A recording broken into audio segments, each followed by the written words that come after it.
to take out all the tags from my previous stream, which had to have a lot of warnings on it, given the subject matter. Oh, war stories. Yeah.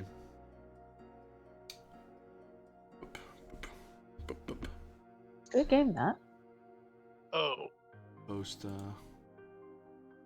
pasta with a side of... What are you doing? Phone. Work with me here. There you go. No. I want to be able to see chat. Everything's working? Question mark. Yes, no, maybe. Yes. Haha. I remembered. I know what I'm doing.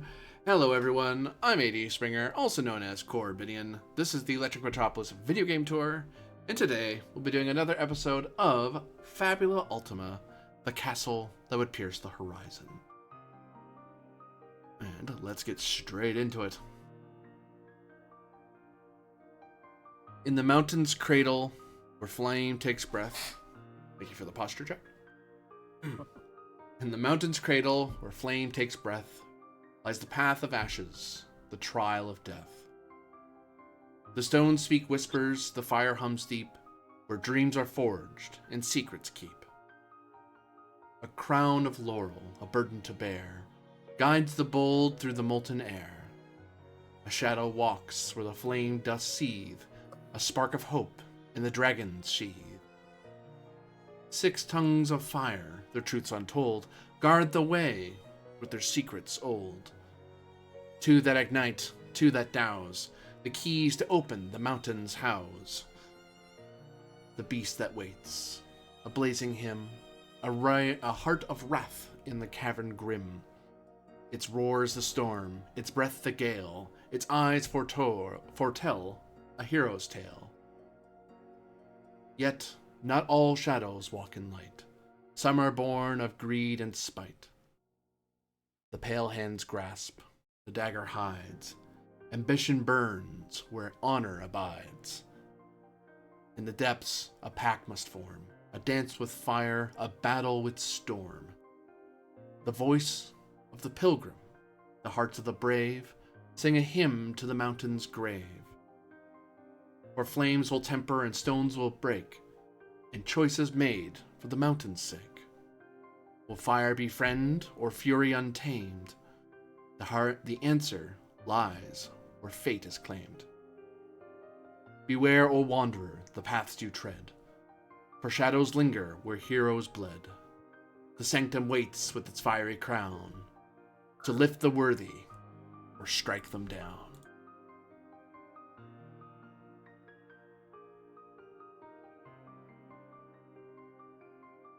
I miss this. So, we look down and down again, deep into Mount Novio, where our heroes found the laurel of the first pilgrim and crowned, if you will, the last pilgrim to Mount Novio. And with that power, carved a path deep within to make their way to the sanctum in hopes, challenging fates.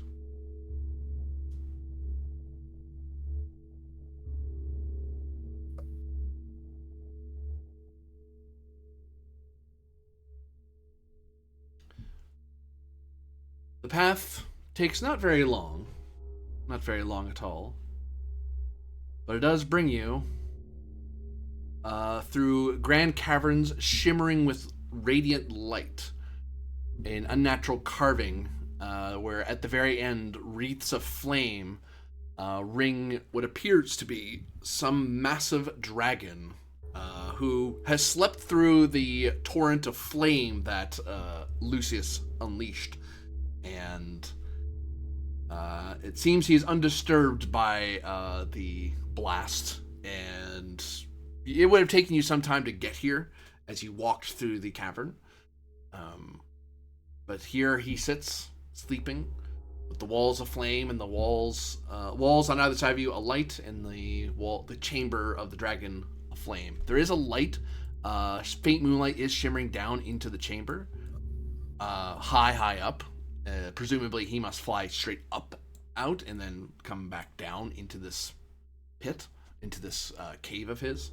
And you just happen to have carved your way into it. And he didn't notice you yet, so far so good.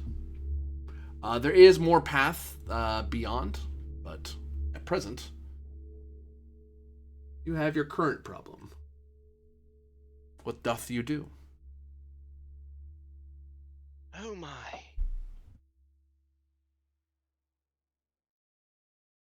Hello? Seven's been like heckling Lucius this whole time. Good natured teasing. The silly stuff. Can't let the cool new powers get to his head. But the Laurel is so cool. Yeah, but like, what's your last name? Is it gonna be like Lucius, or is it gonna be Lucius T. Pilgrim?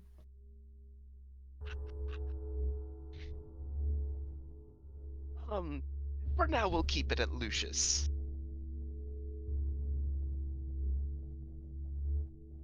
I'll find something. Maybe he needs to adopt like a street name.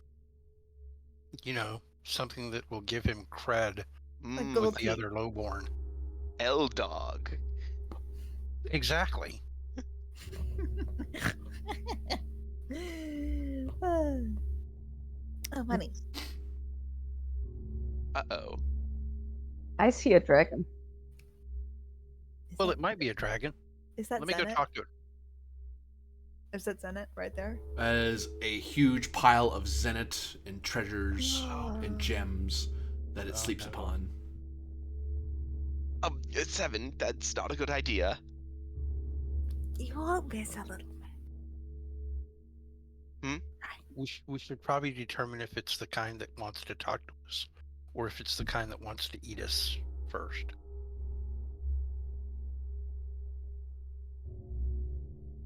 And even if it doesn't speak our language, I should be able to talk to it.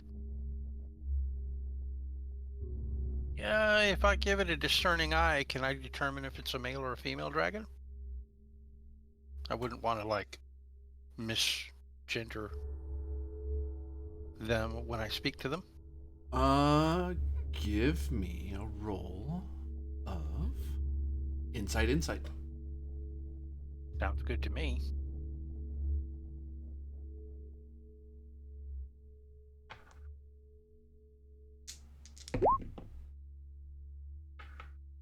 Uh, 11? Appears to be a male dragon. Is he And awake I will or say, except to double check, you learn other things as you study this incredible dragon. I will say that dragons are rare. Actually, correct me if I'm wrong. Son of Koryo, our dragon. I imagine dragons are not something that Koryo is plagued by all that often, but something you've likely heard of. Yeah, we've heard of them, and we know they exist. They definitely exist.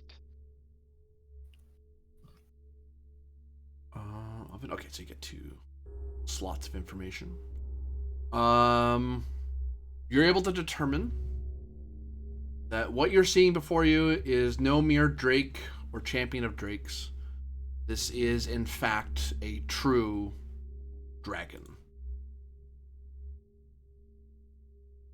Okay. They is a rank 20 dragon, level 20 dragon. It is a champion. It is a monster. It has 360 HP and 120 mana points or mind points. They are known for being ancient, colossal, territorial, and ruthless.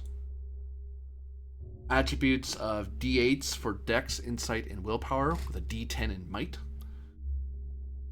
Its defenses are 9 for physical and 10 for magic. It has affinity for being immune to fire and vulnerable to ice.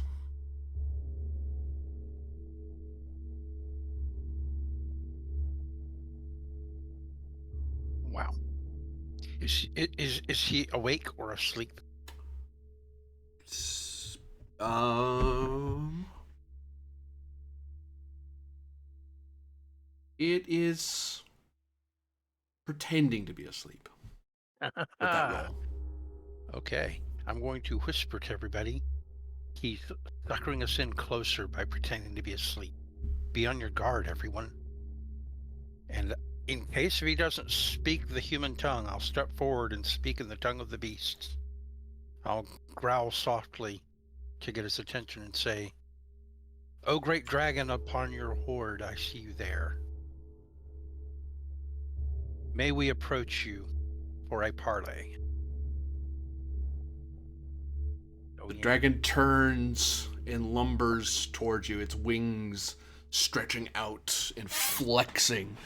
Incredible, powerful muscles just twitching just from even those movements as masses of gold, of zenith and precious gems and magical items turn like water from even those simple movements.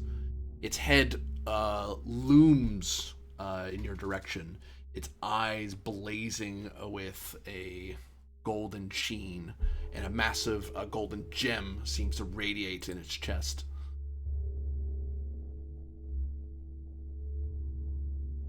Wow. Majestic.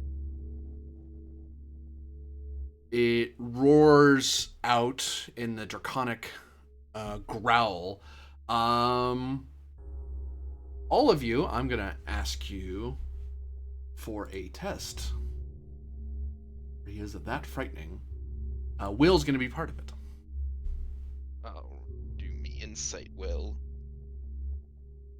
To see if you stand your ground before the terrifying majesty that is this legendary dragon. I'm gonna go double will.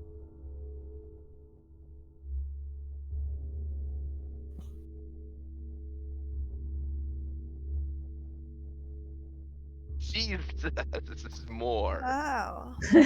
The roar echoes, and you could feel the roar is right down into your soul. You can feel the magical threat that lingers, as you can feel that this is a physical representation of flame magic in the world, not beyond elemental, a monster that has mastered elemental magic within itself, which not all monsters do that. Most monsters have their own innate power, but ancient monsters start pulling from the Sea of Souls and pulling mana into themselves and using magic to fuel their fire, so they're even more powerful than ever.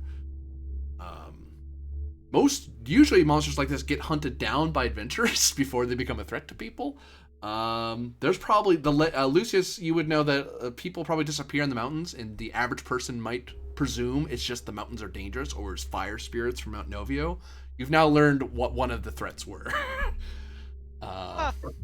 It's likely this guy running around hunting people and grabbing their stuff for daring to come near his mountain. To Aether, you actually understand what he says back, because it isn't just a roar of defiance or anger. It's a roar of submit. Well, I'm just going to have to say no. I think not. And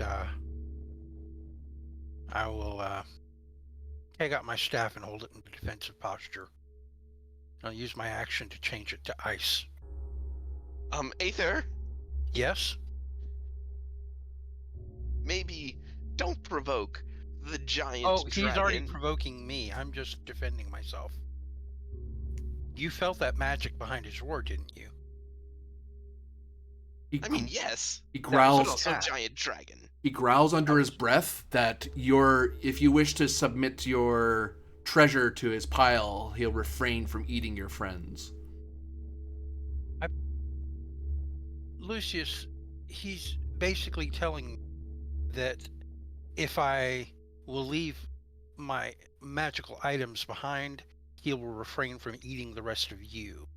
So I don't think we're going to be able to get past him without an altercation.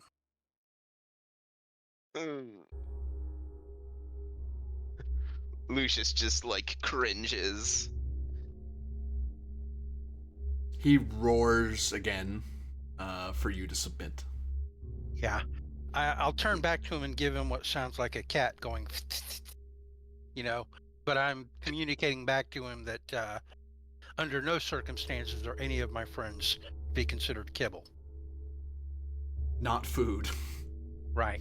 You can give me willpower, a willpower type of test. Sure.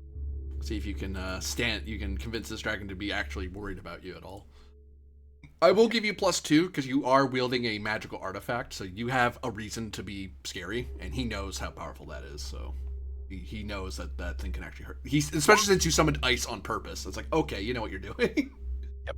You're not out of your mind. 12. A foolish samurai wielding a magic sword. Oh yeah, it's opposed. What am I doing?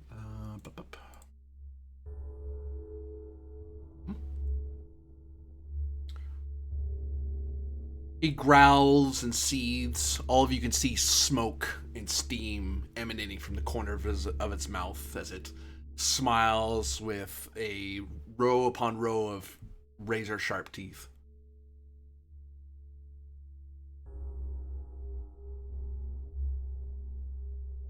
You're in my lair, Darkling.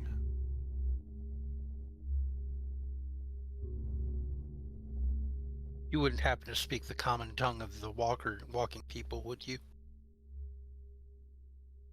Or is it beneath you? He starts looking around at his treasures. He kind of steps back a little bit, like as he's craning his neck.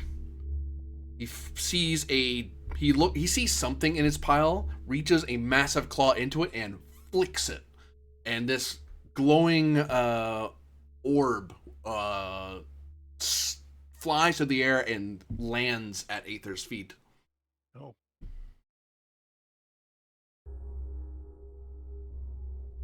I'll examine it. It looks to be this magic. It seems to be like a translucent blue orb with some sort of magical mist trapped within it, and there is a very, very thin string to make it as a sort of necklace. Although the orb is big enough, you could probably hold it in your hand. It's meant for someone a lot bigger than any of you. Right. Mm. Let's raise an eyebrow. I'll look back up, and I say, I was going to say that we apologize for intruding upon your domain as we passed through here, but your desire to eat my companions and myself has brought us to a point of wariness that I'd really rather we not escalated to already. Can we bring things down just a notch and just make this a casual conversation, a negotiation? Do you want them to understand me or not, Darkling? That is an item for which we'll do that. Or do you wish to hide it amongst monsters? For I will speak with you as a monster, if you so wish to prevail upon your humanoids. No, I do really prefer to have a conversation with you with all of my friends. I'll, so speaking, reach up and pick up the orb and hand it back to Lucius and say, here, have everybody reach out and touch this. I believe it will allow you to communicate with him. Okay. And Lucius just sort of holds it up awkwardly.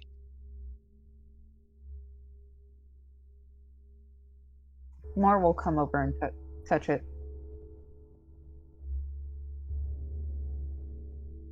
All right, I'll touch it. Seven has no idea what it is, but like, it looks valuable. Is it worth a lot of Zenit, perhaps? Oh no. The thing on its own looks like it's probably worth 1,000 Zenit. Oh.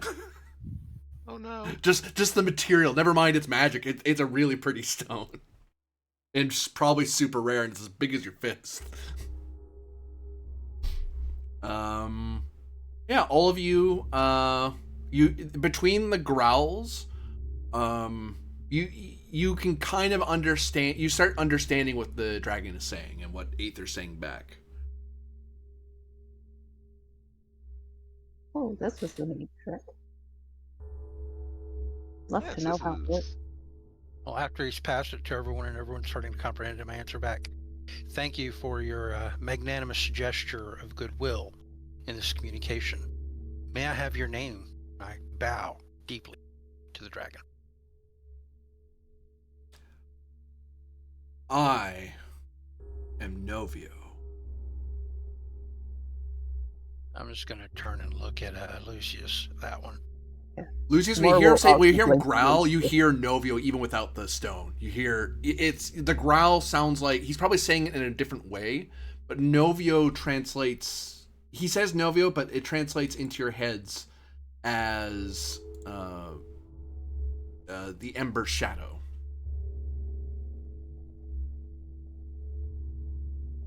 But you hear Novio as he growls it across. Oh, that's awesome. So that is where the mount gets its name then. This is my mountain. Ah, yes, well, that would track. Well, I suppose in that case I have come to seek an audience with you, for I am now Lucius, Lucius, the last pilgrim to Mount Novio. No last name. Shush. You're a pilgrim. You know of I've just recently taken up the practice, yes? Prove thy worth.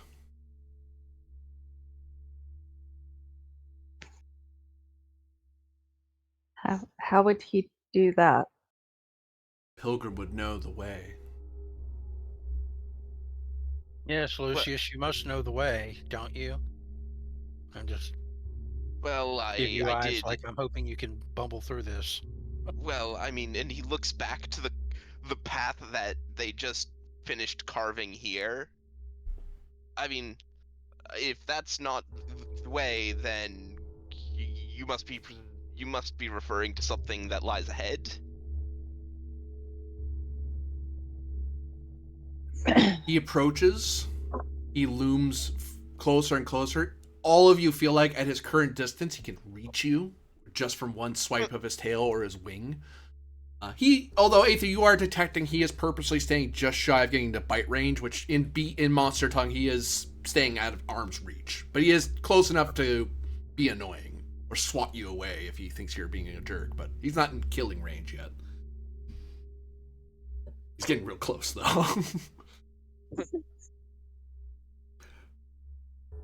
Any thief and treasure hunter can hold a magical item and wield it. A true pilgrim knows of who the arcanum is that lives here in my mountain. The great arcanum of fire. Yes. But surely you know its name, pilgrim. I'm just going to whisper over you. I don't think it's Shirley.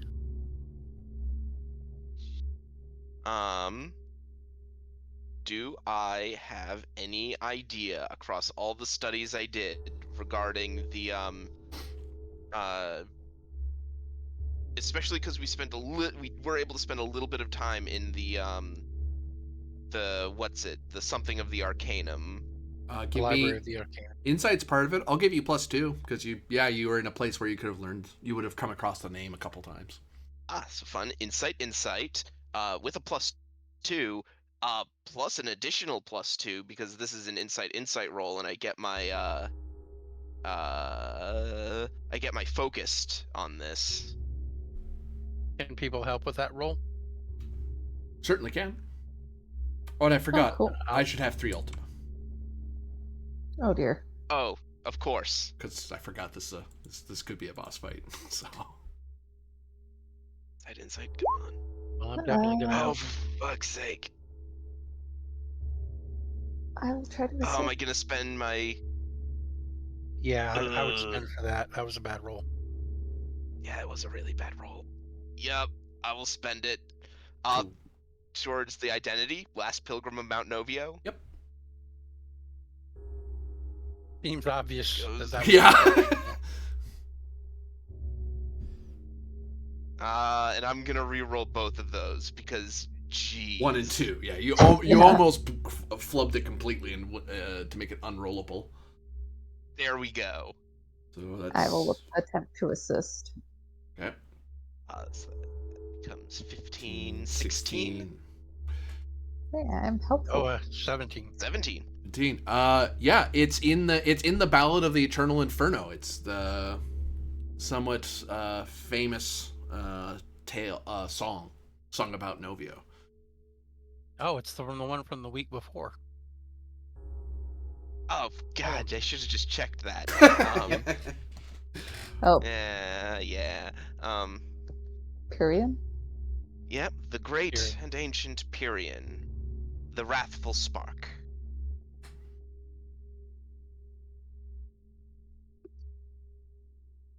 He stares at you. As we racked our brains to figure it out. It has been a very, very long time among humankind since a pilgrim came here. It has been a much longer time since any have bothered me, since most of you have enough sense to know that you are to bother Pyrian and not me. Unless you wish to wage war for my riches. I feel like Vivius then just says, well, no sense, that's us. We're a little lost. I'm not particularly bloodthirsty, but I hate to admit, metagamingly, I do need the riches. Money is nice. Most.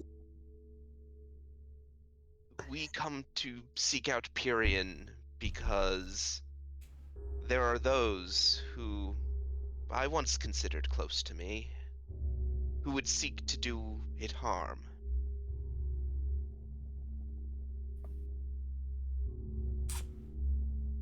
Give me a willpower, a roll. Willpower is part of it. You're going to get +2 because you've correctly identified yourself as someone who is allowed to go past him without having to pay tithe.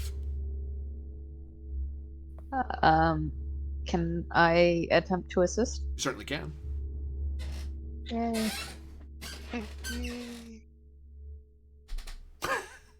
Oh I my was god. I'm gonna need a +1 from somebody. Oh jeez. Guys, come on. Whew. Well, at least that's a 7. Said willpower is part of it? Yep. Well. Is it an open roll for the ring to apply or no? No, it's opposed. Okay. Oh, I definitely helped. So that 9. yeah, thanks. That becomes a 9. Oh, good golly, Miss Molly. That is unfortunate. Oh dear. That is Outta very here. unfortunate. That is, it's time for a boss fight. Ugh.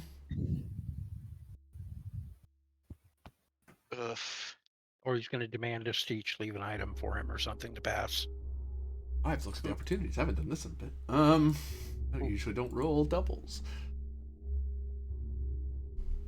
Yeah, so presumably my doubles do nothing. Yeah, his beat yours, yeah. Ugh. Rough. Wow. Wow.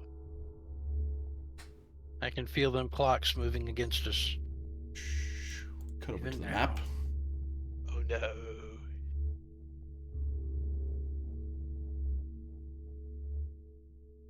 And we advance the world clock, the cataclysmic convergence, 2 steps.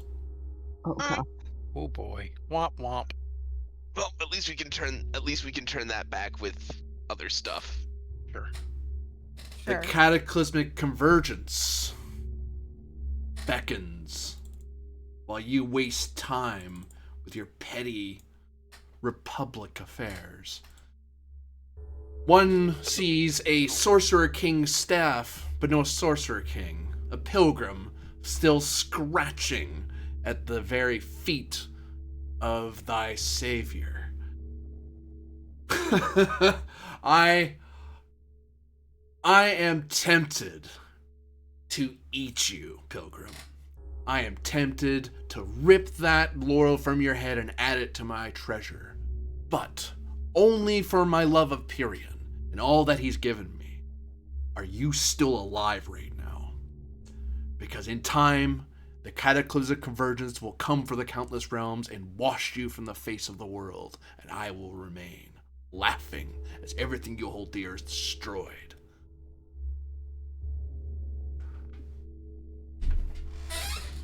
You must be a lot of fun at parties. You, Oh, I will. Go ahead. You, I will permit to pass.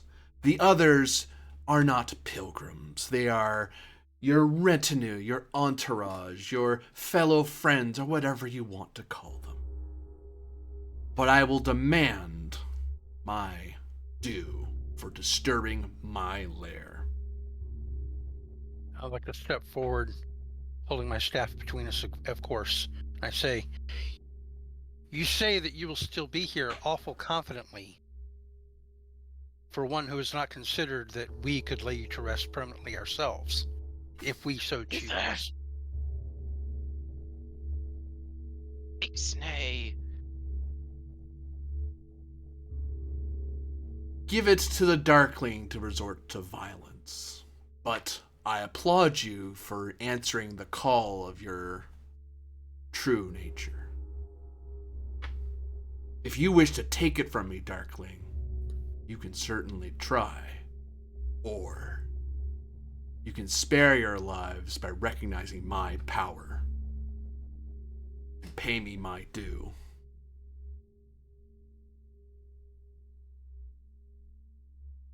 So turn and I look don't at the have to group. pay a due, but everyone else does. Mm-hmm. You get the feeling that you have Pyrion's protection. He can't hurt you. Hmm. He's not allowed to. Well, he could if he wanted to, but, you know. One doesn't piss off Great Arcanum. That's not a lot. Especially for a being who uses fire magic. Taking off the Great Fire Spirit's probably not a smart idea. So Lucius, so he's like buddies with the Fire Arcanum spirit thing? What did you ask? Is he like buddies with the Fire Arcanum stuff? Yeah, that seems about right. Should we mention like the army coming up against? She whispers about the whole, Avantis family plot thing. Like, the enemy of what's it? There's a whole saying about this, but I've forgotten it. I think he has bigger fish to fry. Yes, that one. We don't really have fish in the desert.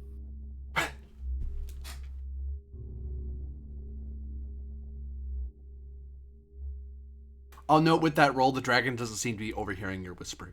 If he's reacting, he's hiding it, but dragons are not known. I will tell Aether for free. Dragons are very emotive. They aren't known for duplicity.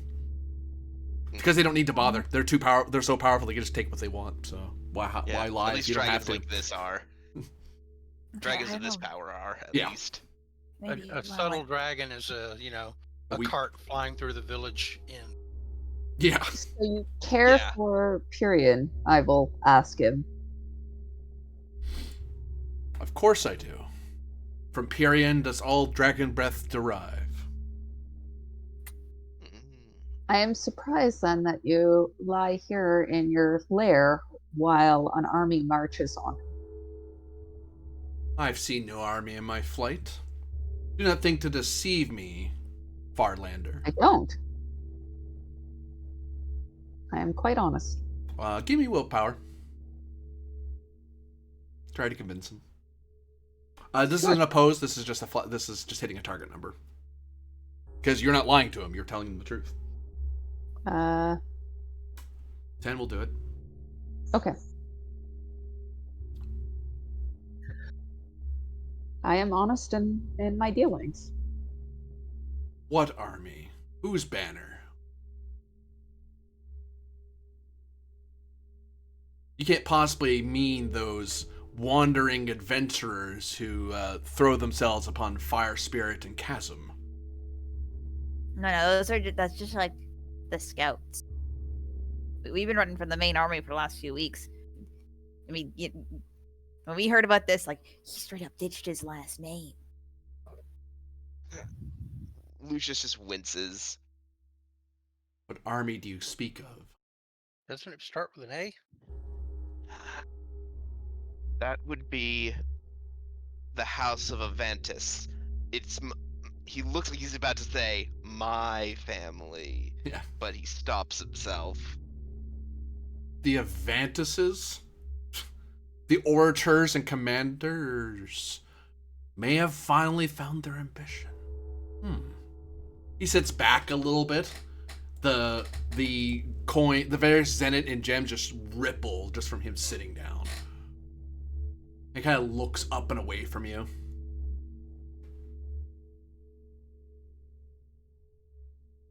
Aether, you can tell he's muttering, but it's hard to hear what he's saying. Can I will add Go ahead. that army is why we came in this way instead of traveling the traditional route and not bothering you. I was going to ask if I could try to lean in and get a good hear of what he was muttering. Insight's part of it. Okay. Oh geez, he rolled doubles. Low doubles though. I was gonna say, You need, and actually doubles don't fire unless you roll 7 or higher. yeah. Oh, For instance. speaking of doubles. Instance, although there are certain other circumstances that can that can change. can proc on doubles no matter what. You hear muttering, but it's hard to understand what he's saying. Do you guys think this is important enough to spend a point for? Probably not. Probably not. Yeah. I take it then that as metagaming as a group, you don't want to encounter the dragon. Then we're trying to bypass him peacefully. Yeah. Or is anybody here besides me interested in acquiring some treasure and defeating the dragon? Seven looks like she really wants that treasure, but at the Yeah. same time, it might jeopardize the entire world as we know it. Okay. Yep. Okay. It's one of those, like, she's biting her lip.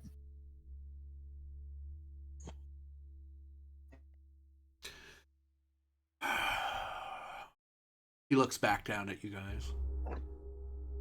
Leans forward again.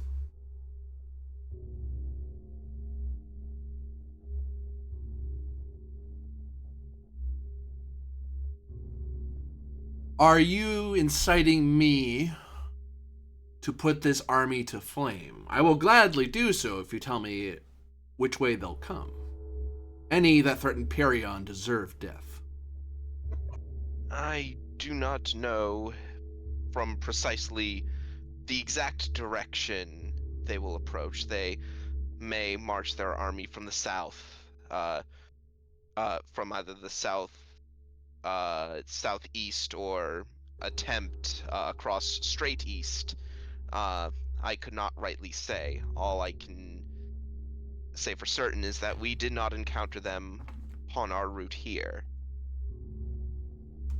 Has Corio already assembled its army? Not to our knowledge, but we were aware that it is only a matter of time. So why should I not just melt the entire settlement into its base metals? That'll be a lot of innocent people dead. And it's now that you all realize that the true threat of the mountain isn't Pyrion, it's him. Ooh. If they attack this mountain, they will enrage the dragon, and if they actually hurt Pyrion in some way, he will wipe out Coristellum. He'll make it his life's mission to eliminate every Corio city. I'll lean in and whisper to L-Dog here. Are you getting a little more on board with my plan? Are you getting a little more on board with my plan of let's deal with this threat while we're here? I think the entire kingdom could stand this threat. Um,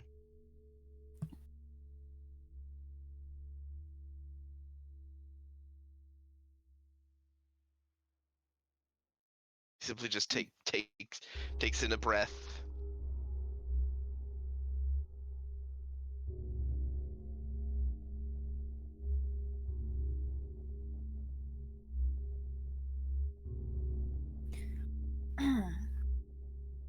Got an idea.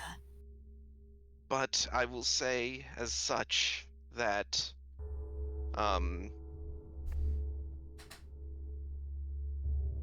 even though we do not know exactly when and how this threat shall come, burning the entirety of Corio to the ground will not ensure Pyrrhian's safety in the long run. The sorceress has her designs, and if she has to burn Corio to the ground to do it, then she shall. She'll just find another willing to throw themselves on the pyre. It's your idea, Seven. I mean, you obviously like shiny things, but like, burn this city to ground, all is gonna sit on a slag.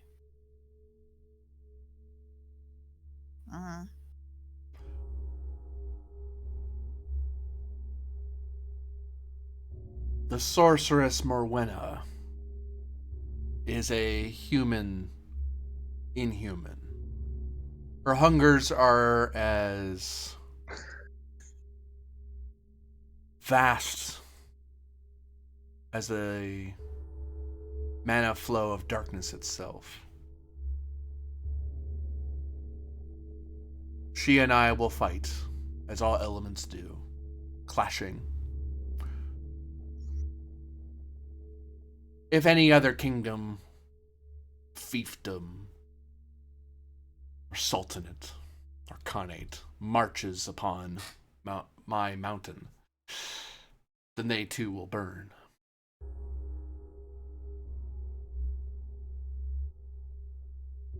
For I have Pyrrhian, and my fire is supreme. And he smiles.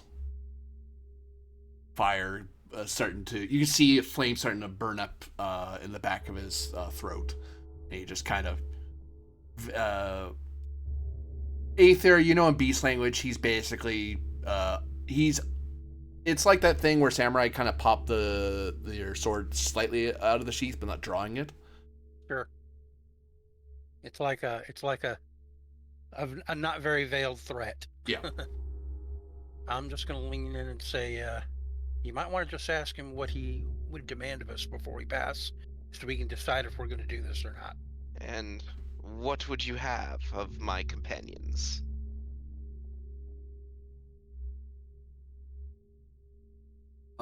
He describes a gemstone to you guys. That is old and actually will require an insight roll for you guys to understand what value he's talking about. He's basically saying something worth this ancient gem, which no one, this is an ancient gem for like 10,000 so years ago or something like that. Your republic wasn't a thing yet. So it's like, what is he talking about? I'll give this a go. I get a +2 because I'm doing insight. Try to help. Yeah. Probably don't need. Okay. The value is somewhere, since you rolled so high, it's somewhere between 1,500 or 2,000 zenith.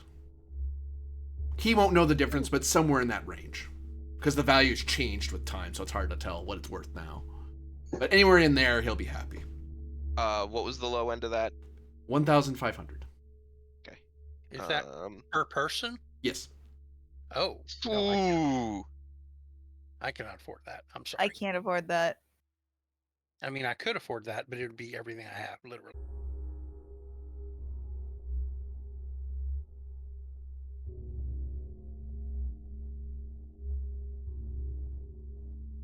That is a lot. Lucius, you do get the feeling that Imbrinius and Vivius are being considered part of your pilgrimage. Yeah. Figured as much. So it's totally like 4,500. Yeah, total is 4,500. I mean, I do have some Zenith I could put towards you guys. Seven don't got that kind of money. That Well, kind I of know how you money. could get it. Hold on. I have to consider something in.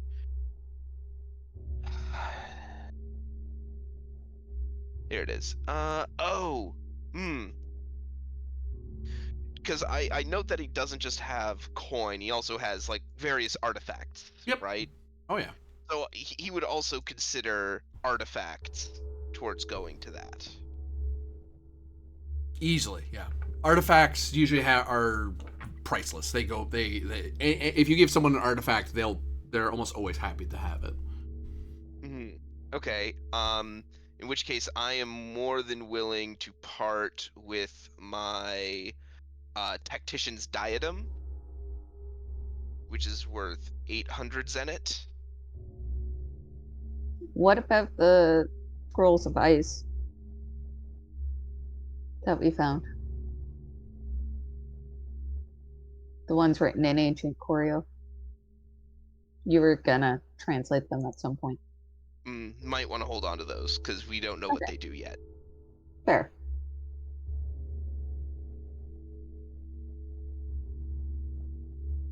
If you want, I can pitch in about 1,600 on it. I would feel comfortable pitching in. I'd say I'd feel comfortable pitching in up to 2,000 Zenith.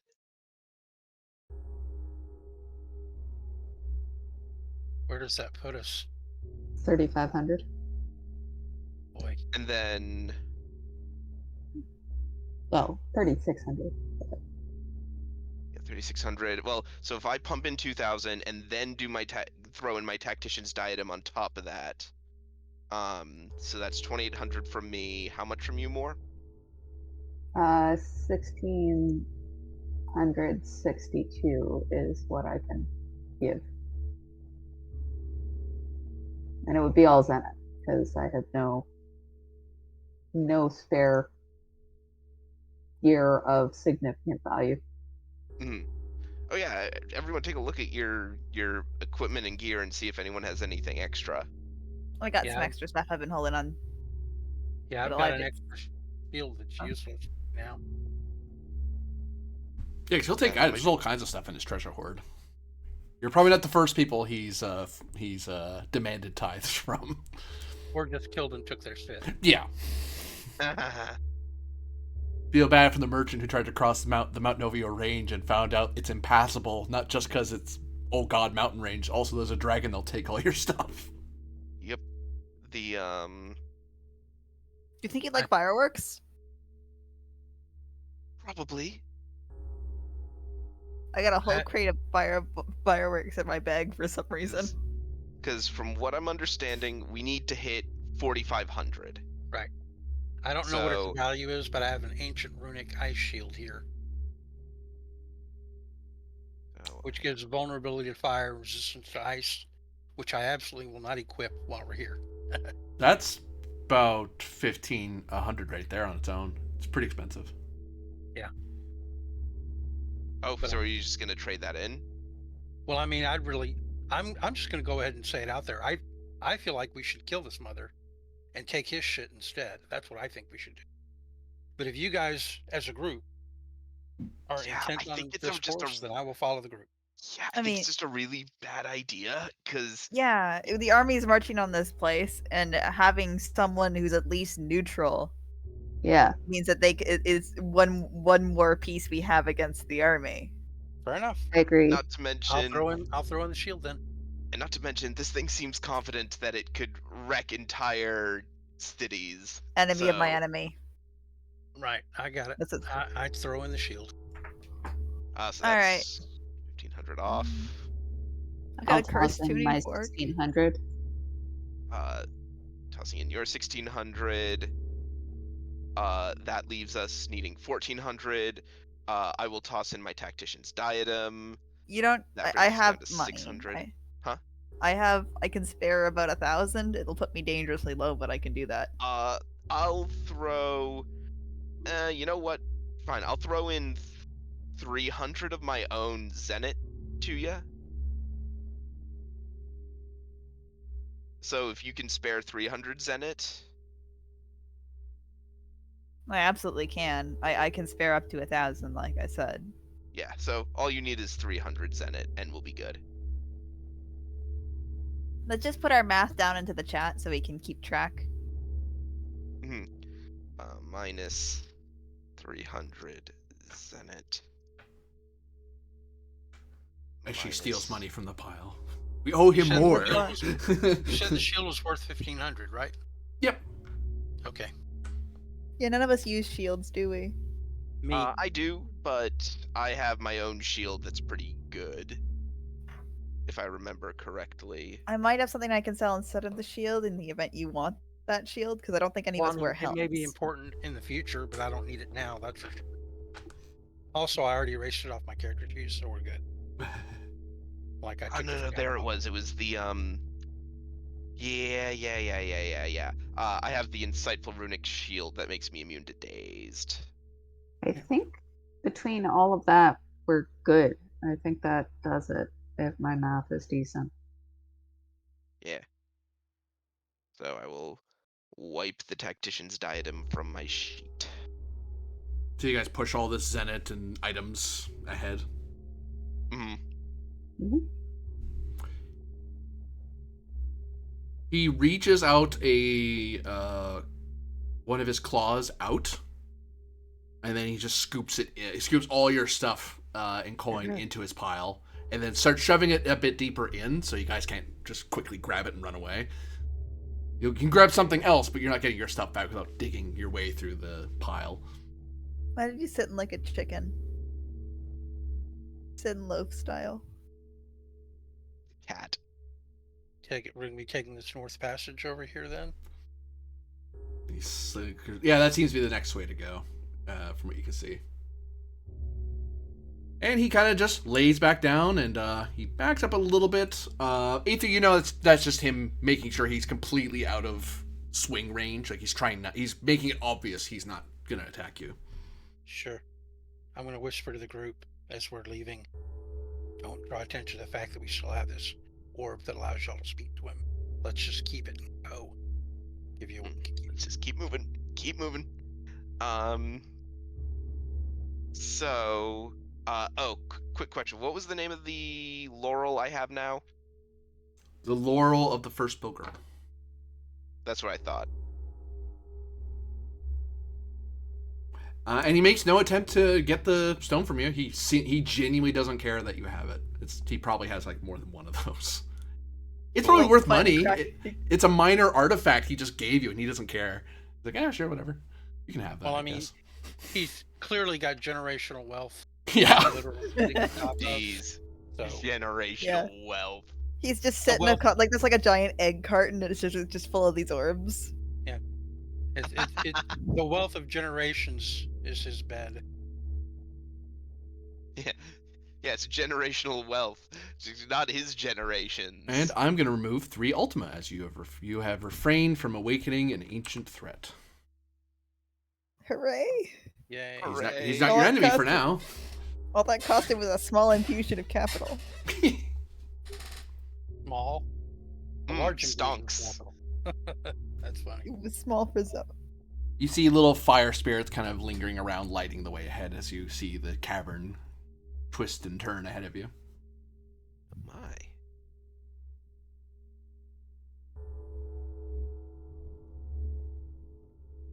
Well, I suppose I shall I'd lead. like to turn and apologize to the group. I'm sorry that I allowed my temper to get the better of him for a little bit there. But his better than us attitude was really ticking me off. Yes, he's more like the people of the people of Corio than I think he would care to admit. Whereas the people of Corio more like him. I think they take after him and don't realize. Ah, now that is a question for the philosophers. Which came first, the dragon or the egg? The dragon or the assholes? Anyhow, I believe I shall continue to lead us onward. Sure. You know we've got your back, L-Dog. God, Sorry, I won't keep using it, I promise. so stupid. He lied. It is stupid. You go, L-Dog. You go, It is L-Dog. funny, though.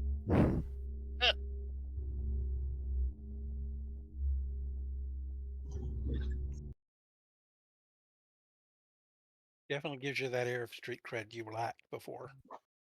Yeah, you're one of the people now. You're homeless. So stupid.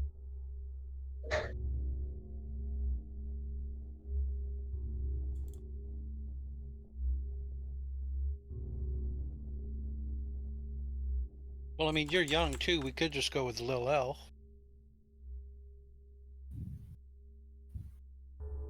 Oh, Oh, dear. Perhaps. Oh, That's a lot of fire. that is in fact a lot of fire. Also, not sure if anyone else. Oh, okay, never mind. Ahead of you, you can feel a wall of heat just slam into your faces as you approach, as you see cindery and blustery lava flow, kind of flowing along, and then in the chasm there is a rush of radiant light coalescing around the path ahead of you. And you can see that there is a crash of magical energy, as if two huge swaths of magical power are crashing into each other. Oops. Does it resemble a passageway of some kind, or a bridge, or? Insight's part of it. You mind if I take this one? This? Do you guys mind if Go I take ahead. this one Go to ahead. figure it out? Okay. Yeah, go ahead. Would that be an open roll, DM? No, you're aiming for a target number. Okay. Can I assist? Certainly Oh, can. that's terrible. Yeah, I'm going to spend a point to my curious creature. Oh, sorry, truth seeking. To re-roll. Easily done. You.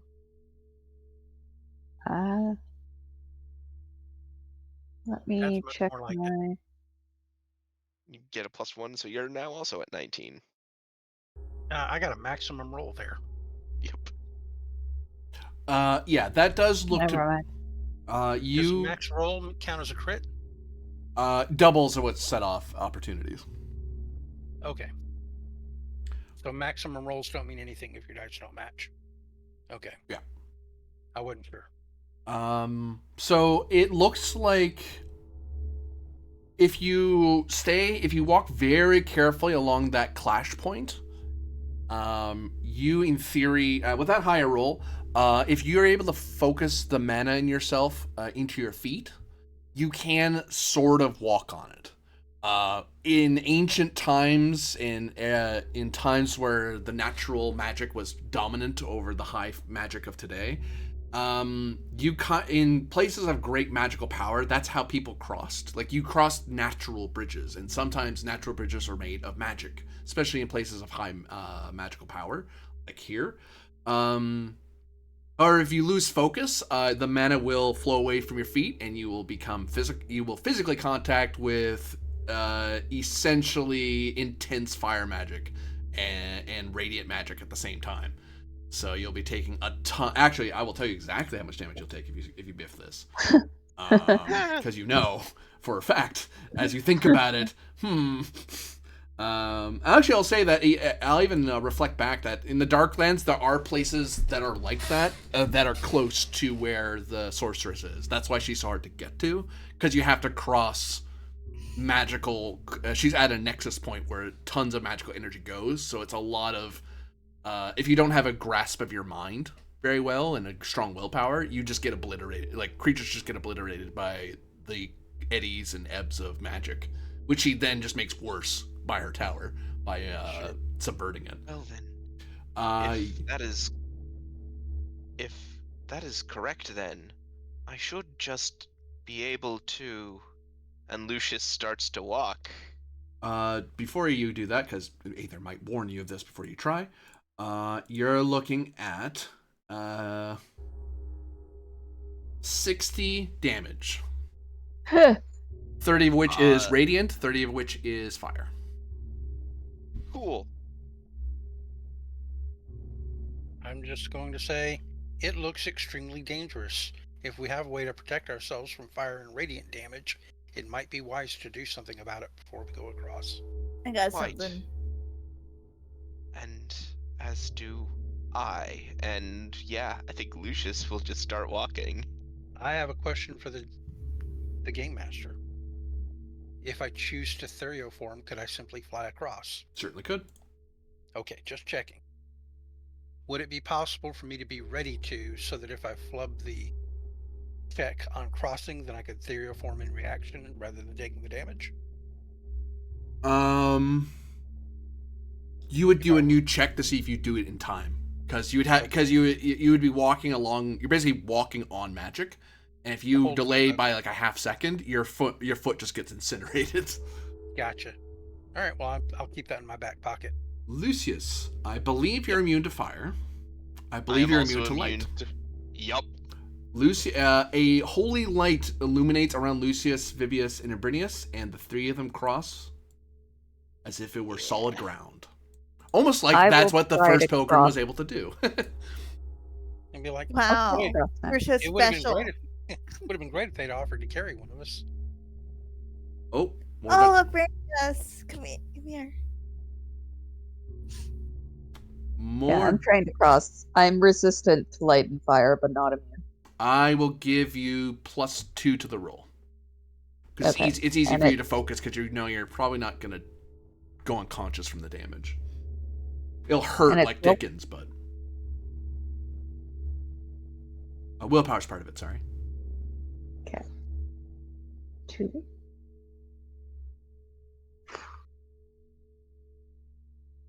Dang. Hey, you can set back that world clock. I will. All right, I'm going to jump to the world map real quick, and I'll tick the clock down. Hi, everybody. It was at 9, ticks down to 7. As you walk a holy path that you realize has not been walked in countless generations. And you are now, and there's a certain comfort that perhaps if you're able to do this, then maybe you'll be able to do things that legendary heroes of old in the age of natural magic were able to do. So there's a certain comfort that even if the cataclysmic convergence occurs, you'll be ready for it. Or you're on the path of being ready for it anyway. Or perhaps you'll prevent it entirely. I would like to offer to Seven that if she goes first, then I'll be ready to catch her if she falls. Gee, reassuring. I'm ready, yes. Come here. Very impressive, Lady Duncan. That was, radiant. What do you want of me, Zevin? You just walked across it like it was nothing. I think it's because I was walking with Lucius. His Darn. Laurel kind of protected us. Well, I'm gonna cast Elemental Shout on myself. That is. So you're making it fire. Okay. Yeah, 2 IP and a 5 MP. And I am now resistant to fire. You'll get a +1 because you're at least resistant to fire. Radiant, you're going to take full damage from. So. And no way to protect against that. Yeah. Okay, well, Here we go. Pull out a little arcane AC. Okay. It's like one of those little fan things.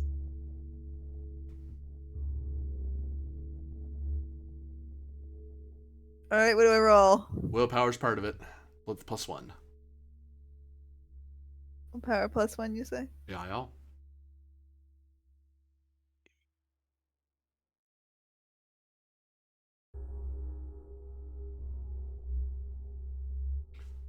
Mm,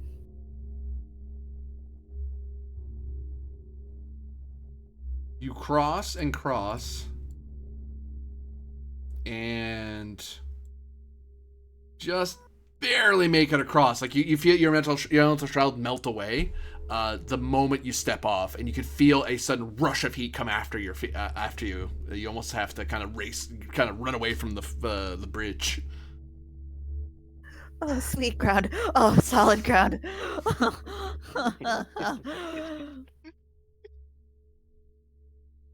Are you okay, Seven? I think your shoes are smoking. Yes, they are. As you notice, your shoes are also a little bit sun bleached. I don't think shoes are supposed to do that. Yep, it hurt. A little bit. Aether seems to be getting a running start. Yep. Aether is back there doing like little stretches. First one leg, then the other. Then she's sort of hopping up and down like a little rabbit getting ready to like do some major speed. And rather than walking it carefully, it looks like she's planning to like speed carry her across as fast as possible. Right down the center of it. And she goes hauling ass, concentrating up the whole way. Willpower's part of it. Yep. But of course, part of her mind is also ready to like quickly grow wings if absolutely necessary. It feels like my feet are melting. I should probably be flying instead. Oh no. So I take it I'm going to need to make that reaction check instead? Yeah. Okay, Insight. what do I need on that? Insight's part of it. Sorry? Insight? All right.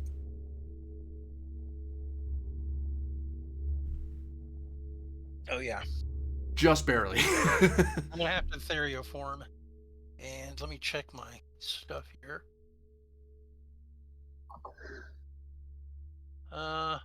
Yep, I used up my daydreaming. Oh no, wait, I don't have that right now. Nope, I just take the damage. Yeah, So you basically you're so focused on having that backup plan that it's hard to concentrate on maintaining the mana at your feet, and it's like shoot, your concentration lapses and you feel intense. You feel the hint of heat, and you're like, nope, I'm just gonna start flying now. I'm not gonna risk it. I'm not gonna find out how much this hurts. Right. All right, but yeah, I finished. You know, it looks like I'm gonna slip off the side, so I grow wings and fly across instead. And since I'm taking a Theoform, I'll go ahead and add some features in case we get into a battle after this, or are we going to quickly change scenes and it won't matter? The scene will end once you get to the next area, so. Okay, so it won't matter. I won't worry about it then. Yeah, you get the feeling that given this is the only way to cross from where you're going, it has been a very long time. The last person who probably was here was a pilgrim like Lucius who crossed this bridge, because your average person would perish in the attempt. Was that person... I was going to say, was that person's official title formerly the last pilgrim of Coriastellum? The former last pilgrim? Feel bad for any adventurers. Feel bad for any adventurers who come down here going, hey, look, a bridge, we'll just cross it. And that's how a total party wipe happened. It's the artist formerly known as Pilgrim. Right. You see that on the other side, you see this fire spirits dancing about, who could have been hostile, but they are in their elemental area, so they are perfectly fine just floating around. They don't care. You can't hurt them, and they're perfectly safe. So... and they don't need food. They're elementals. You do see water is bubbling up for some deep, what must be some sort of deep underwater, underground ocean of some kind. And you can see the water steaming and misting the air. And just barely, you can see appears to be a dark, almost black pane of glass with a emblem of fire upon its face, in the shape of a door. It's a black pane of glass with what? A symbol of fire upon its face, in the shape of a door. Lucius will approach it. Is it like the symbol of fire from our character sheets, like the affinity fire? Yep. Okay. Lucius will touch it. The door melts away from your touch and reveals the room ahead.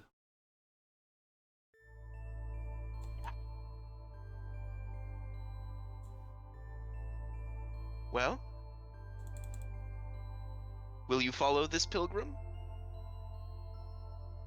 Okay, Yes. I mean, make sure we don't explode or whatever, but, you know. Is it me, or does this look kind of familiar? This reminds me of that hallway back at the Avantis compound, where they had all their Yeah. trophies.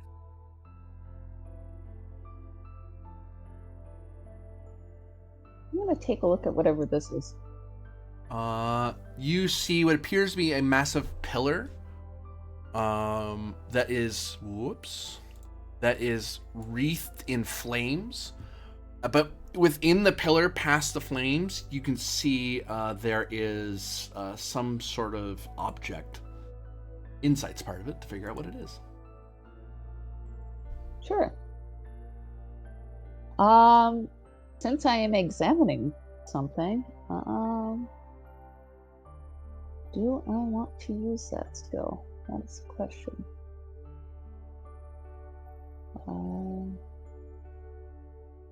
Sure, actually.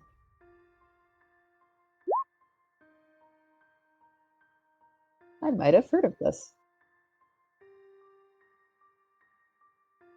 Oh, so you get like plus... No, you get a huge plus 6. to your roll. +6. Oof. Oh, 24. Yeah, No, it's 18. I rolled You had 12 and then added the 6. Gotcha. and... Oops, sorry, hold on. Goofed my notes.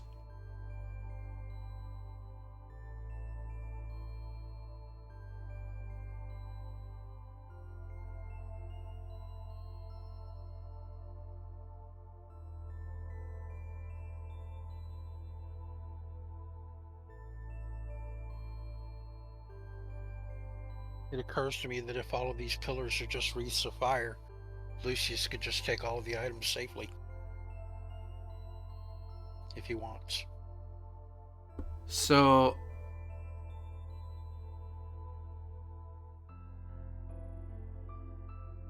He's immune to fire. You see, in each of these pillars, there's different items. In that higher roll, you'll just be able to see what's in each of them.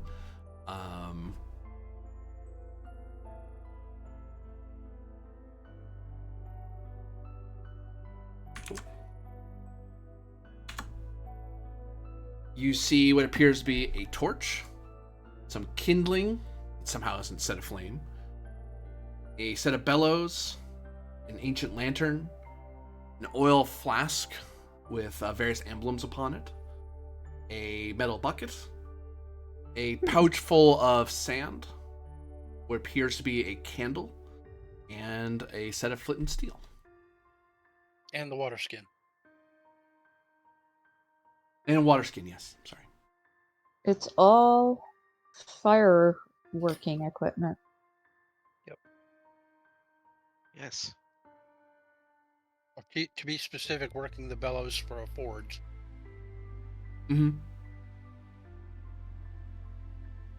What's the statue of over here? You go to examine it. Oh, yeah. It appears to be a venerable woman in long flowing robes. You've actually seen these robes before from the priestesses at the Eternal Flame. Okay. I'm gonna call out to Lil L Dog over there. Hey, see if you can recognize if this person is somebody famous in your culture. If you don't mind. Lucius looks at the statue. Does he recognize? Insight's part of it. This may be the artist formerly known as Pilgrim. I Lucius should've never Pilgrim brought that versus up. the world. I think this is the artist formerly known as Pilgrim. No, this is the artist who only went by one word name, Pilgrim. Like Keep Madonna.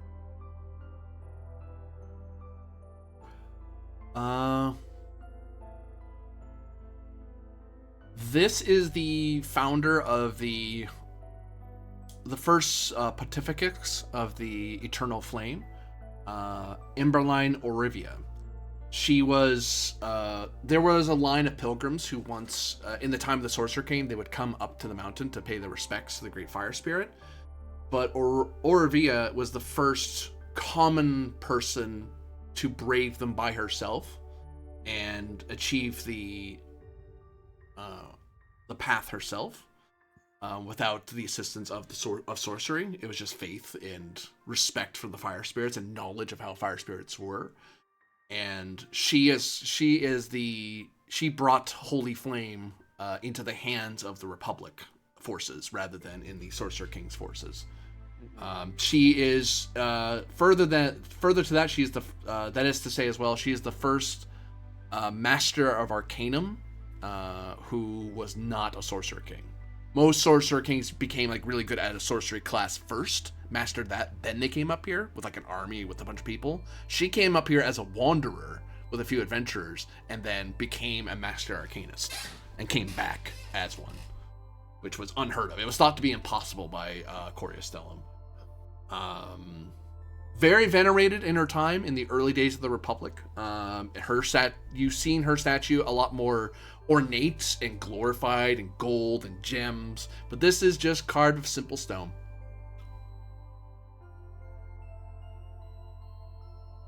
See.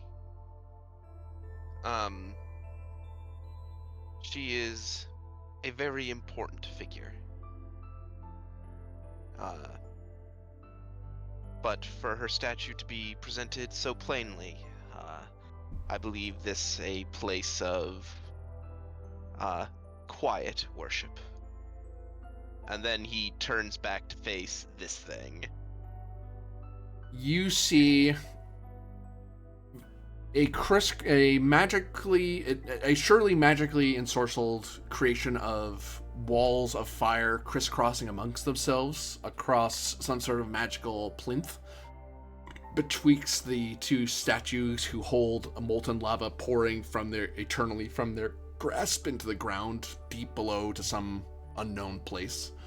But these pillars of fire do seem to have a purpose of some kind. Insight's part of it.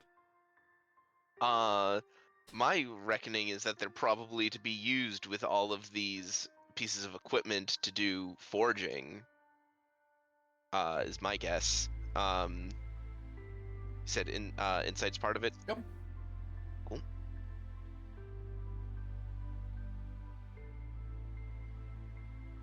Yeah, I kind of find it funny in the last place how all the gold and jewels and treasures are all just lying on the floor, and then we got a bunch of normal stuff on the plinth, on the little stands here. Well, to the people of Corio of old, maybe not the Corio of today, but it would be those items in here that would be the most valuable. I think it has more to do with the items are necessary for passing a test to get whatever's in there, probably. Let's hear what my insight check got me. Sure. It is a magic. It is a very primitive, natural magic form of a magic circle or magical platform.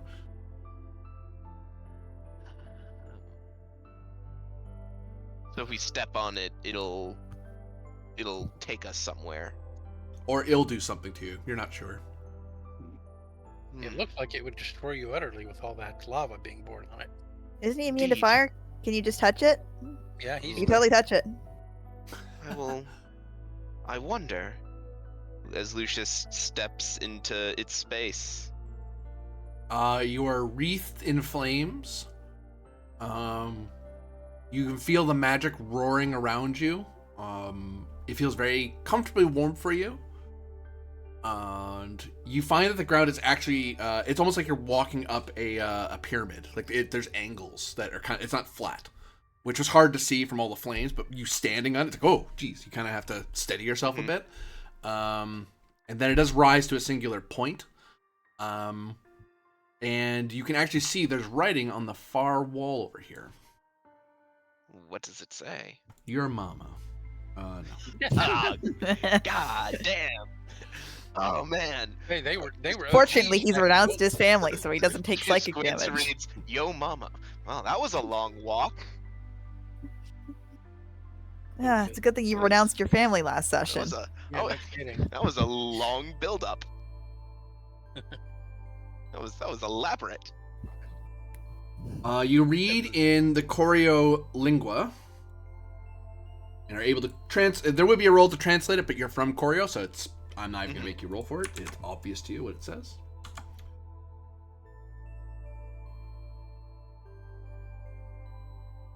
Name 2 sacred things to kindle the flame, and 2 sacred things to bring it to tame.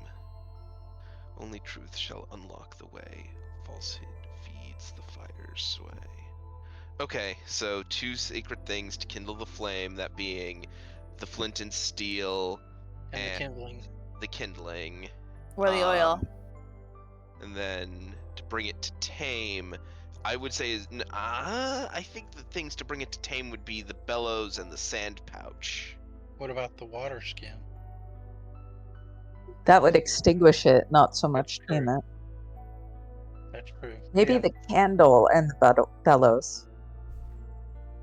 Lantern. Or lantern, yeah. Yeah. I'll that's a note that question. there are 2 platforms here that have Latin written in on them as well. One says, this one says to kindle, and this one says to tame. Okay. As Which wouldn't have made Lucius sense steps- without seeing this writing. That's why I didn't bring it up. It's like, well, that will mean nothing to you.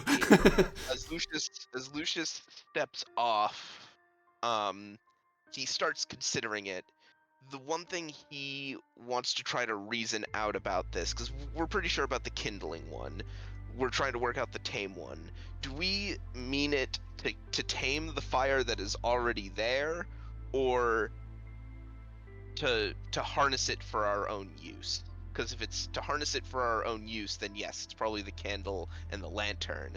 But if it's seeking to tame a fire that is already there, then it's probably like the bucket and the sand pouch. I feel like if we're going to start with just our own reasoning, we should just look at the simplicity of the 2 lines you read in the back themselves. Name 2 sacred things to kindle the flame, and 2 sacred things to bring it to tame, which would seem to me to be the same flame that you just made. Right, yeah, it is indeed what I am thinking. I just want to confirm that reasoning for myself with like a roll. Sure. Insight's part of it. Yep. My +2, because insight.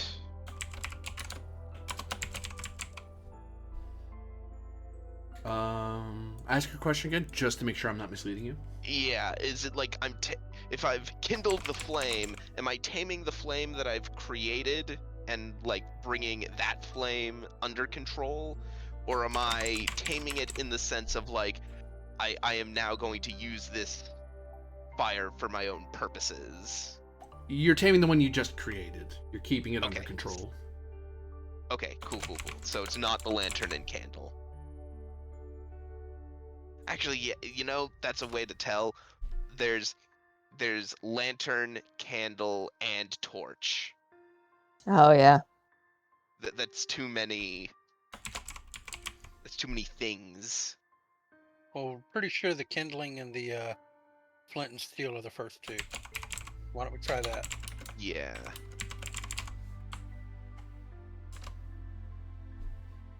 Although you're going to have to retrieve everything because you're the one who's fire. Oh, yep. Lucius will reach in, grab the kindling. Okay. Which one is the to kindle? Is that one? Yeah. Is this one? Cool. Puts that there. Flint and Steel's over here. Yep. Grabs the flint and the steel. Puts it here.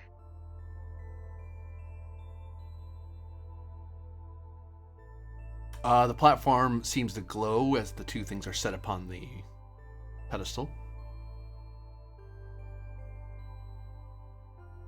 It feels warm. Well, this whole room feels warm because you're in a room full of fire, but you know. Yeah. I think to bring it to tame. That's now the bucket. The bucket doesn't have any like water in it or anything, does it? No. It's just an empty bucket. Mhm. So, to bring it to tame, I would say the bellows and the sand pouch. Doesn't bellows increase the fire? Yeah, that just gives it more air. I think we're looking Like at more like a lantern or something. Well, I would say then the water skin in the sand pouch. Oh wait. What about Does what about the lantern water and skin oil appear to have flask? water in it?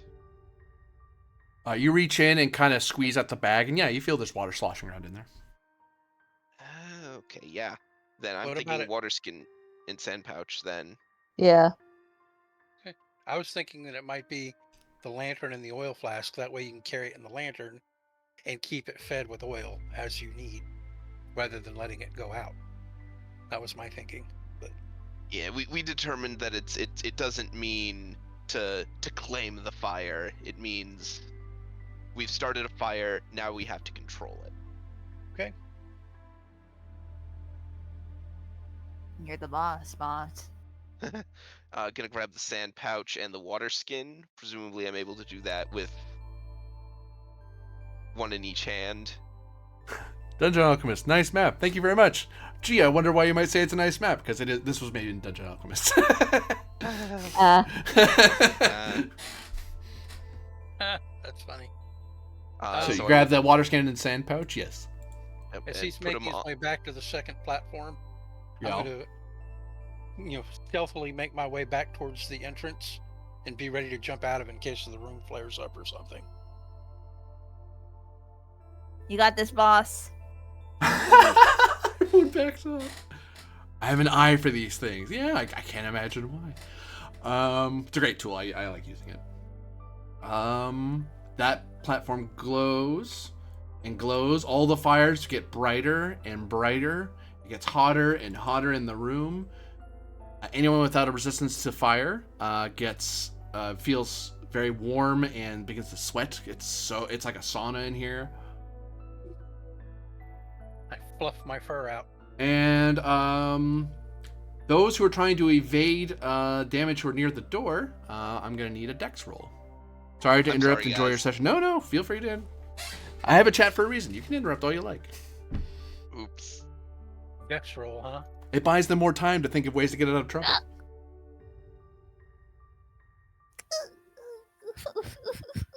Some of you didn't get out of there in time. Yeah. Lucius, you're fine. You're immune.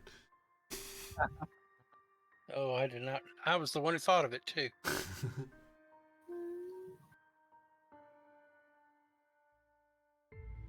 Well, the one from More Duncan. Hey, More Duncan's the only one who gets out in time. As the other two. Lucius, you would take the hit one way or the other, but Wait, no, Droney. Yeah. Joni's gonna Joni, no. take 40 fire damage. I freaking knew it. As I you knew all that get wasn't right. cooked. Does Joni have to roll? Yes. Because Joni could escape on its own. Yay! Joni, you abandoned me. It beat Boop's concern that you, as you get to the door, and you and Aether just aren't fast enough. Whoops, sorry. And yeah, you both get torched pretty bad. As Aether, I believe, is in crisis. I come stumbling out of there and say, I told you that wasn't it. Ow! Ow! Oh! Beep boop. Oh God. I'm You just gonna. got it torched, incinerated, flamethrowed. As Oh my God. Seven's also in crisis. I'm gonna cast heal. Beep boop. Who are your targets? 7 and Ether. Thank you. You both recover 50, I believe. 50 HP. Yes. Sorry, how much? So, 5-0. 5-0. Okay. So Okay. you both fall out of crisis. I actually had the double portions. The next time I recover hit points, I can double the amount. Oh, So cool. I'm just going to go to max. Oh, actually, yeah. My tinker abilities do not. Help your heal magic. Yeah. Right. Yeah, Oh, it's yeah. just your alchemy.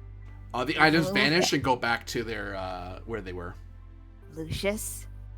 And I'm gonna grab him by the collar and shake him a bunch. I will make sure that the next time I attempt that, you are all not in the room. Yeah, maybe you can wait till we're not in the room before you turn me into a meat skewer. Oh, should I get some spice too? Huh? I'm gonna like drag him over. I'm gonna like stick his head in the. Read it again. More, does that overheal or no?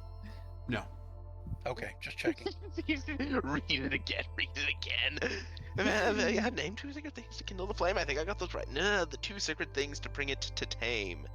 My vote is that it's probably the oil flask and the lantern. Hold. I want to double check something.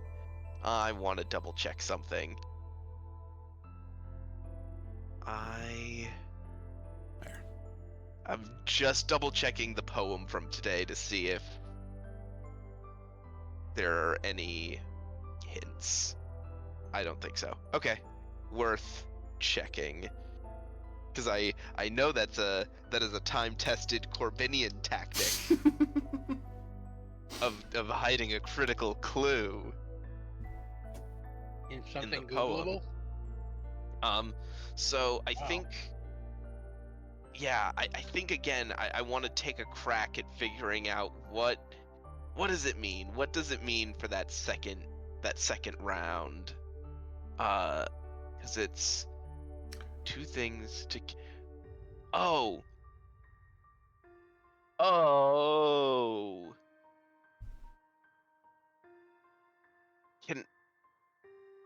Can Lucius work out if when it says 2 sacred things to kindle the flame, does that sentence assume the fact that the flame has already begun?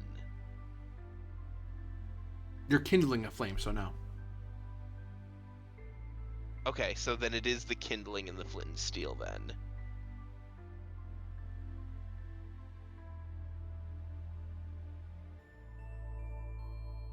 Okay, because otherwise it would be I would say it would be the bellows and something else, and like the oil to increase a flame that's already there.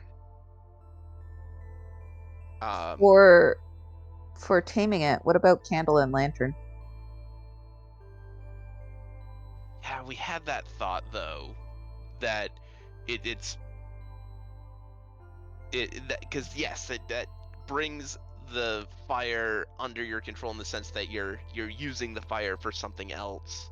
but I Yeah. determined through a roll that the poem means I'm starting a fire and then controlling that fire.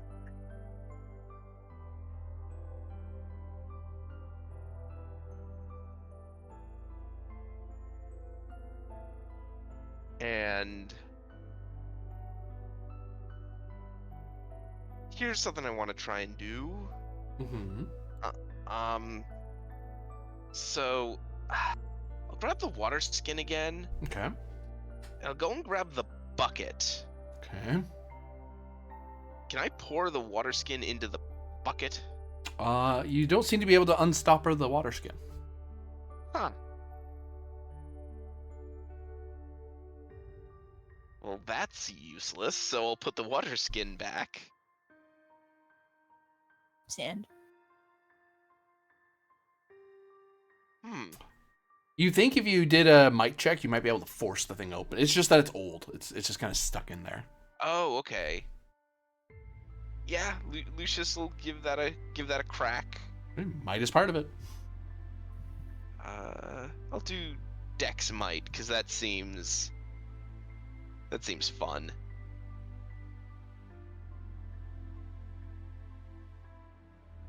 Aether is just peeking into the room. doing... Wow. You just can't. You just. There's no way to grip this and have any sort of leverage. It's so old and it keeps bending and creaking, and then it sloshes a bit. And it's like, oh, you can't stay still. It's hard to open this thing. Yes, man struggling with pickle jar. Yeah. 1,000-year-old pickle jar, so it's really pickled. All right, Aether, should we crack that open? Aether's peeking in, holding her ears down with her hands, so it's just the top of her head and her eyes, peeking in the door. Yeah, Lucius is gonna think this through again. Yeah, what is? I'll give you an insight roll to give you a clue here. Yeah, because I think the thing that is tripping me is to bring it to tame. Is it asking just only for things that can decrease fire, or is it asking for like both that let me increase and decrease the fire?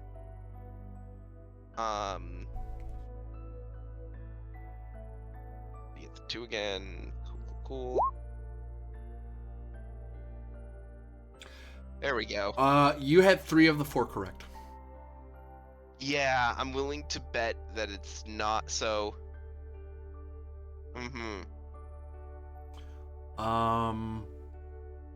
And Yeah. I will say further, because you did get a really high roll.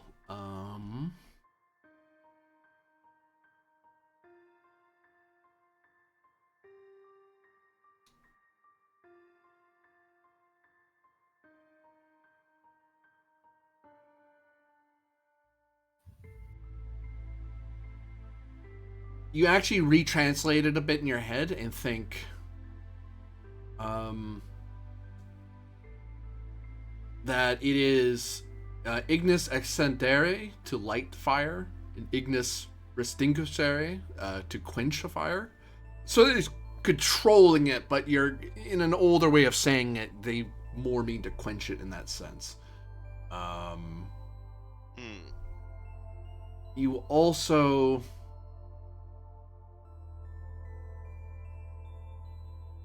can see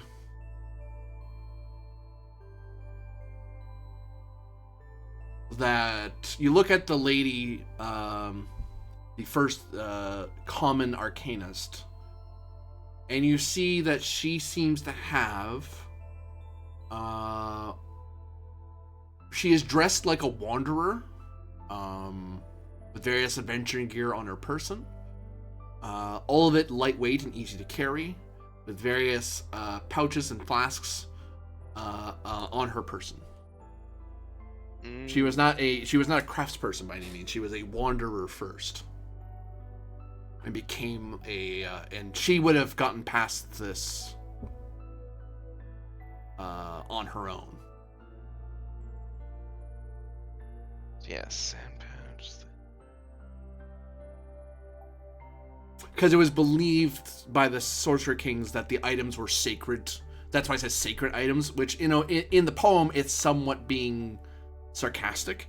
Sacred, but they're also simple. As in, a simple wanderer, a common person could easily get these things. Mm-hmm.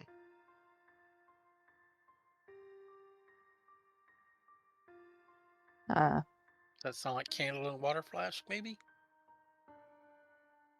I would like to revisit the idea of, because I know Lucius had mentioned the starting poem sometimes has hints. Mm-hmm. I think there might be a stanza that does hint. Which one? 6 tongues of fire, their truths untold, guard the way with their secrets old. To that ignite, to that douse, the keys to open the mountain's house. Well, Mhm. that's definitely the water skin for one of them. The other one Yeah. might be the sand. Yeah. Yeah. Yeah, and those are 2, so that's sand pouch and water skin. 2 to ignite. Would be the flint and steel and the kindling. Oh, sorry. Well, yeah, but that's the exact same. well, we had 3 out of the 4 right before, remember? Right, but that we just relisted the same 4 that I did the first time. So one of those is wrong.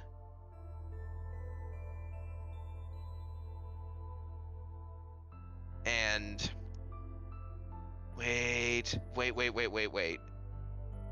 Here's a thought. Mhm. Would this pilgrim have been about in the days before we were able to like forge things? It was a time of natural magic. So very simple fires and simple tools. Think pre-bronze. Cold iron forging. Yeah. Like fires were a thing. They knew how to work with metals and stuff, but you have a choice of using bronze today if you want, but steel is available. Yeah. But back then they took what they could get. Magic usually was how you forge things. Because that's the thing I just realized. Flint and steel. She wouldn't have had flint and steel. She might have had flint, but not the steel. Gotcha. Correct. Well, what would be replacing that then? The oil. Yeah, I guess so. Because the spark, that comes from within. Maybe. All right. Let's try it. Lucius will look to all of you and say, everyone stand back. I'm already out. Do that again, you're dead meat. So he's going to grab the sand pouch and the water skin and put them on the tame podium. Okay.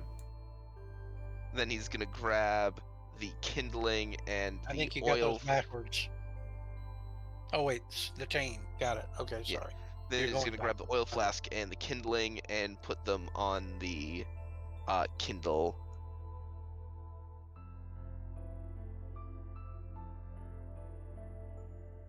Good luck.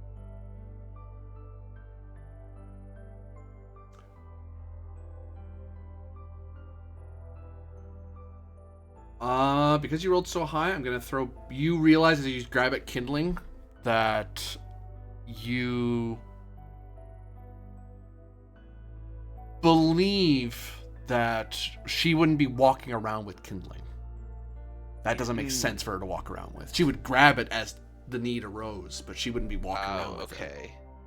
In which case, then it would be the flint and steel. Because that means the kindling was the one I got wrong first time. So flint and steel. Yeah, probably. And as you put the flint and steel down, you recognize that a wanderer may decide to steal or acquire in their adventures a bit of steel magically created. And thus, this door looks like the door you've passed through before, the emblem of fire. This glass pane shows the emblem of fire, and looks like something you can pass through. Hey guys, I got it! Nice. Mhm. I am truly a genius. Don't say that to my burned face. You singed my hair. You don't even have half the hair I have to singe. I don't want to hear it. Huh. You singe all my hairs. In fact, some people say I am a I hair. did not mean to grab you more. What's wrong with more?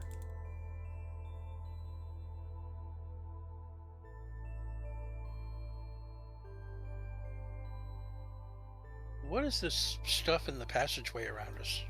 Steam rising up from Steam. water. Gotcha. And what are the yellow things on the walkway? Fire spirits kind of floating around. They're how you're able to see. Right. Yep. Normally, they'd be Oh. something you might have to fight or negotiate with, but they're super chill right now. Like, I don't care. Oh, look, a person's walking to me. I'll just fly up. I don't care. Don't forget, I can totally communicate with them if we need to. I was Like, trying they to forget. forget. No. I will watch them with glee as we walk. This is rather nice. They look so happy. They'd like nothing more than to burn us to cinders. Hmm. And oh, that appears to be a wall of fire. You see a glass pane wreathed in fire. That is definitely a wall of fire.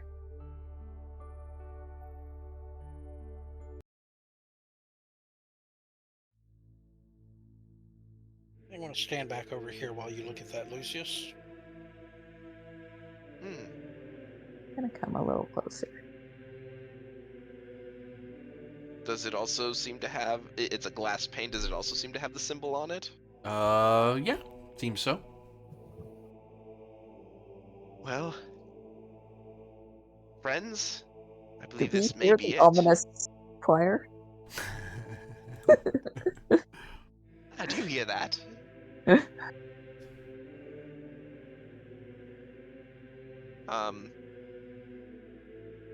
Suppose this is all of your last chances to turn around.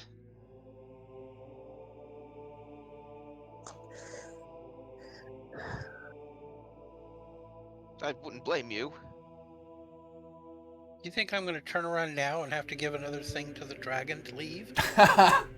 You know Ah. he'd be a jerk to charge you for both crossings.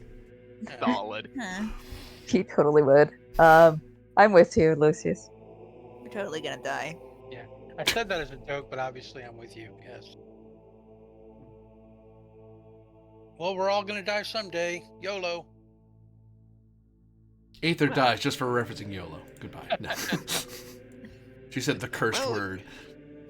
The curse Well, it would word appear that suffered you by- are all as. It would appear that you are all as brave as I, the great Lucius. Onwards. I wonder how brave and- he'd be without all those magic items making community. Yeah. And Lucius, touches the entryway to the door. And I see losing his last name has done nothing for his ego. of course, like, Thought his ego was going to take a are hit. you but I was kidding wrong. me? He went from being just another member of the House of Avantis to the last pilgrim of Mount Novio. Are you kidding? Have Droney push him off a cliff. You see a massive chamber wreathed in walls of flame as this strange blackened glass eternally burns magically. And the corners of the room show grand serpents wreathed in flame as if rising up eternally out from the sea of souls into the eternal night. You see in the gold floor, gleaming and shimmering from the flickering lights, there are several patches of utter blackness and void, where you can see what appears to be glass kind of reflecting the flickering lights. And in the center of the room appears to be a golden saucer that is balanced between 2 points. Lucius just quietly, reverently steps in. You can looking around, you can see that all these serpents are, even though they're rising up, their eyes all are looking toward the saucer.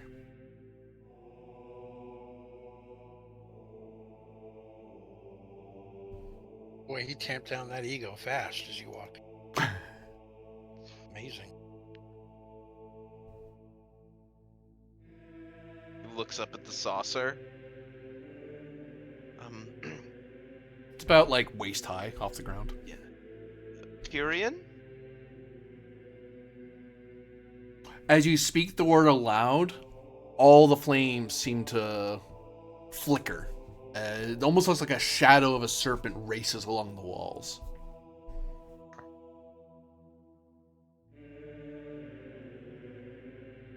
He just like looks around from side to side.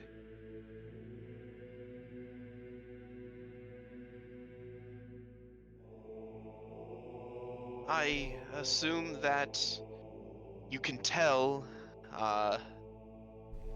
that the last pilgrim of Mount Novio has come.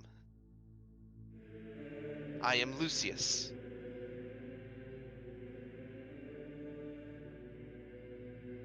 The flames flicker. The eyes continue to look upon the saucer, gleaming with gold. I'm not sure if he's understanding you, so I will translate the elemental for him. Basically, repeat what he said. Towards the saucer. Or towards the shadow of the serpent flying around the walls, whatever. Wherever I think the creature may be. You get the sense, since you're thinking about the language, you get the sense that it probably hears him, but it's almost like it can't. It looks like it's trying to get closer to him, but it's not able to get closer. So it seems to be focused on. It's responding to him saying things, but you're not hearing it talk. You're seeing it move. Imagine a fire that wants to crest over a mountain. Closer, right. But the mountain's too high.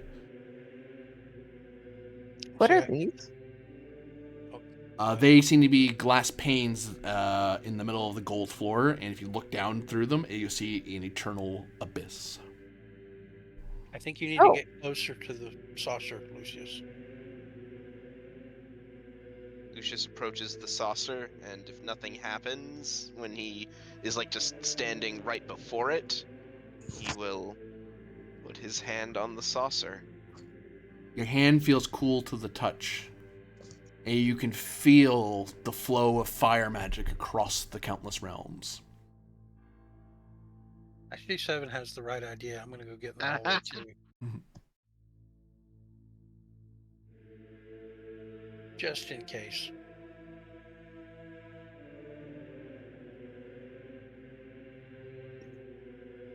Lucius does take note of the fact that War Duncan is the only person who, other than Vivius and Umbrenius, who have not left the room. I believe More Duncan can also give herself resistance to fire.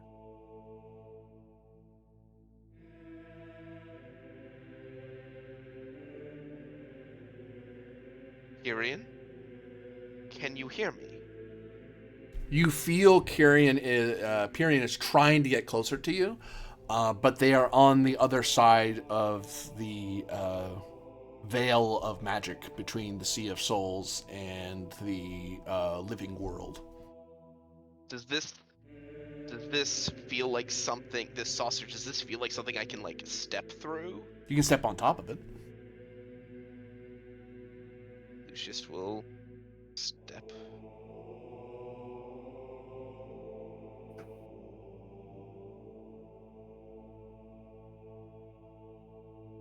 Oh, Jeebus. You see it rushing around this massive thing that's large, that seems to be... Imagine you're watching that lava flow you walked by, that chasm, except it's moving. Oh, cool. Can More Duncan see it as well, or is it just me? More Duncan sees shadows. You're peering past the veil. Cool. Period? You see it seems to be pushing against that barrier as best as it can, like it's trying to get to where you are.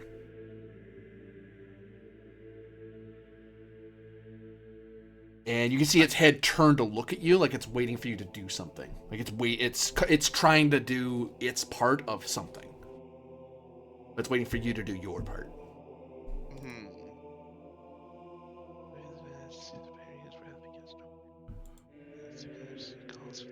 Since you have the laurel, you do not need to check. You can perform a ritual to summon Pyrian into the world. Ah, okay. I do not have. The laurel lets you do it. Otherwise, you'd have to be an arcanist to do it. Ah, I see. I see. You can see how this puzzle gets a lot harder if you don't have the laurel. Yup. Gotcha. Is this a good idea? I think this is.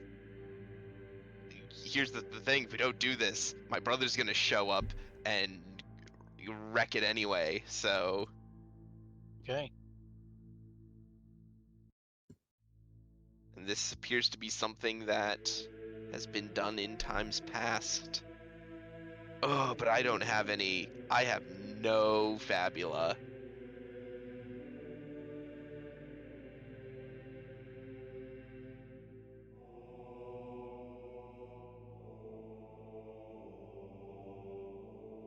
Lucius thinks for a moment. I can't speak in the native language of the elementals. You want me to come help? I can. Hang on. I don't want to get ashed in the process. Hang on. Lucius is going to put up his hand. Hold. He'll step off. Lady Duncan. Hmm? I Yes? can feel it trying to reach out, to come into this plane. But it requires a magic. It's a magic that this laurel would enable me to perform, but he looks pained that he has to admit this. I don't think I can do it. Why not? He just mumbles it.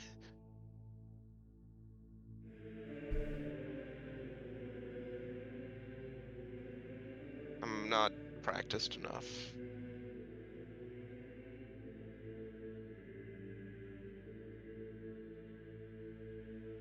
But the priestess Auravia was able to do it, says Vibius. Yeah. Presumably, after years of practice. I'm going to come into the room and walk on over to you, and I'm going to say, Lucius, this isn't like you. You are the most overconfident individual I've ever met in my life. Why would your confidence flag now? Even if it costs us all our lives, this is the least like you I've ever seen you act. Get up there and do what we came here to do. It's right. Awesome. Very well. We're here to help you. Okay.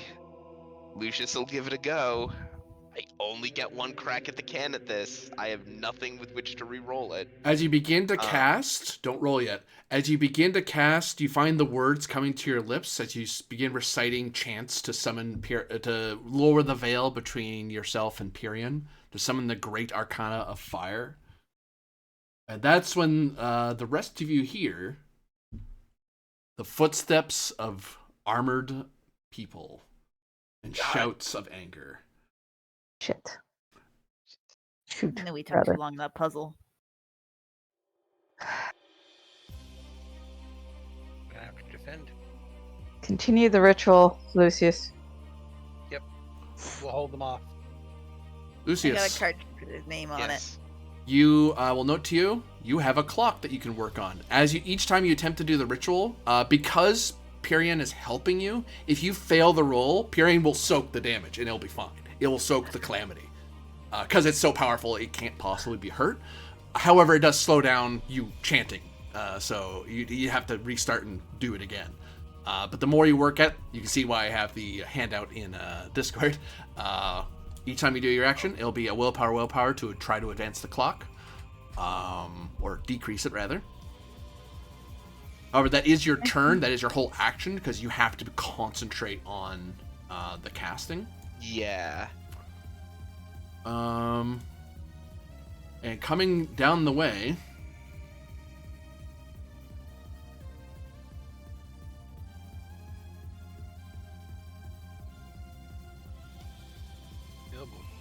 Is a mountain of a man, his face seeming to crack and burn as if made partly of rock and steaming with fire.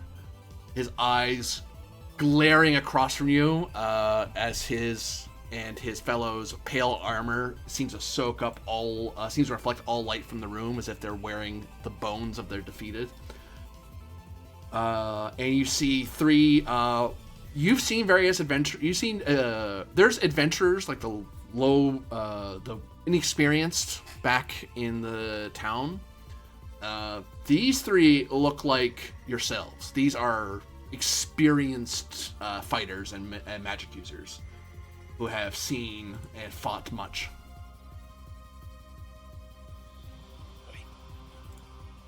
We have initiative. Who's your lead and who's assisting? GM, quick question. Y'all. Does this count as a villain making an entrance in the scene? That has already happened. He's been introduced to you before. Yeah, Oh, we found out about the thing is I remember we found out about all the villains at once. Right. Yeah. Why do you ask? Because I might allow what you're doing. If it's a power, I might let it trigger. It's not. It's Oh, you were checking for Fabula. yeah. Yeah. Yeah, no, they already happened. You guys learned about them back when you were running around in I think you learned it from the old priest. Would we have gotten Fabula for meeting the dragon? You would have, yes. Ha. Well, that's good. Even though he came and went, it doesn't matter. He was a villain briefly. He could have been a boss fight, an optional boss fight, but a boss fight all the same. Still helpful. Yep. We need the Yep, there you go. It means I have a Fabula with which to spend and do my stuff. So Yay. oh, one more question. Y'all. Oh, hold on. I have to check something about one of my abilities before we start. Yep. It's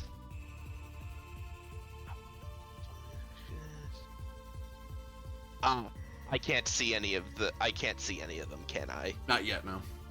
Nope. Okay, never mind. I can't do my quick assessment. And that only happens at the start of combat. Sorry guys, y'all on your own.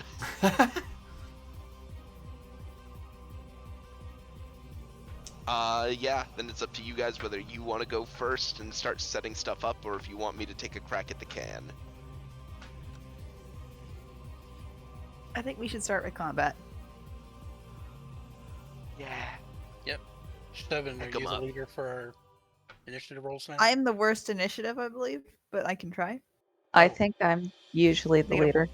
Oh, I'm okay. -1. I have a +4. Well, I had more. Shoot. Well, Can I spend... can Oh, you it's a spend critical fail. Fabula to redo? Critical Brilliant. fail, you can't reroll. Aw. He was anticipating us. Well, He was waiting. well, it does just means that count go as a first. fumble? Yeah. It does? I think I get a Fabula for that then.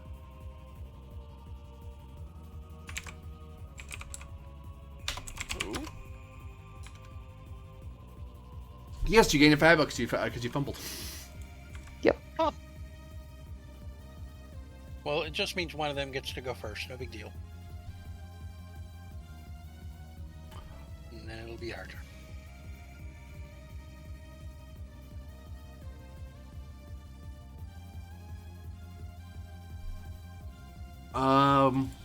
The giant of a man rushes past all his troops.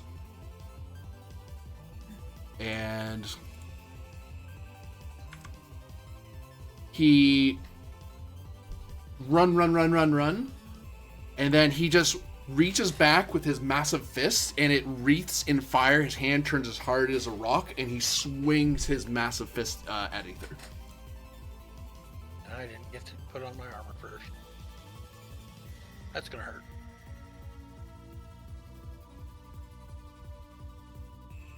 Oh. 23 to hit you. Yes. And does it hit Zevin Demeril? Because it's multi-2. Shit. As it punches past the Aether and just keeps going and crashes into Zevin. That is 25 fire damage. Oh my god. Gosh.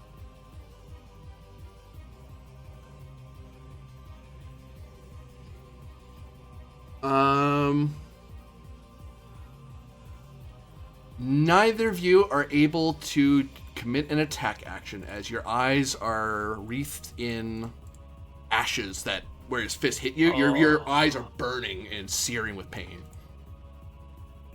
You can do any other action, you just can't attack.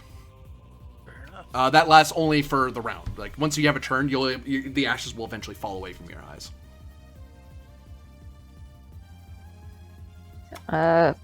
Who do we want to go next?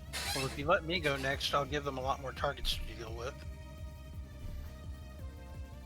Otherwise, I'm gonna use if it's my turn, I'd use divination to buff myself so I can start the reroll train. We don't need to win. We just need to hold out long enough. Yeah. But I mean, if I go first, I can basically transform and put up my armor, and then create clone, and that'll be my turn. But there'll be 4 Aethers with high defense for them to deal with. I say yeah. So Yeah. Okay, that's what I do then. So I basically activate Therioform, and I put on my, let's see here. Choices. Theriomorphosis. Obviously the Placophora for the armor, and the multi Polypoda with the gain multi 3 with my unarmed strikes, and then I also gain the increased intelligence or insight. What did I hire?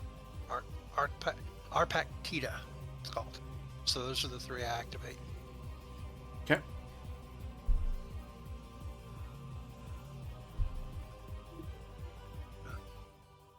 Fix my stats, and then of course I have to spend for that real fast. Let's see, my current health is at 62, so it's going to be 20 health.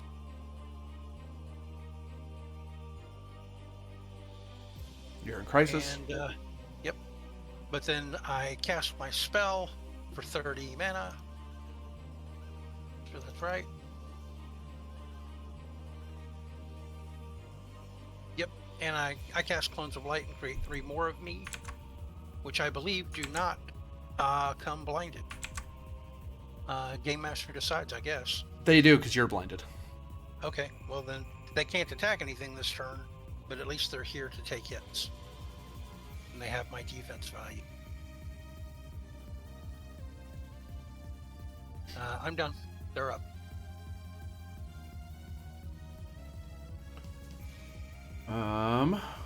Bad guys.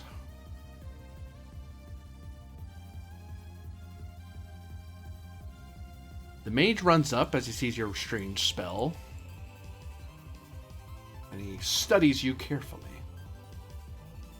Right. He's gonna know which one's me.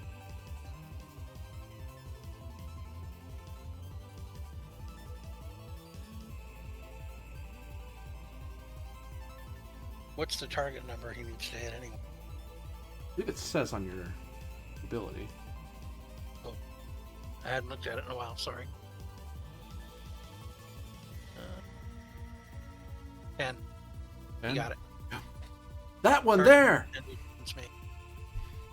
He points directly at you, Aether. It's fine. Goes back to you guys.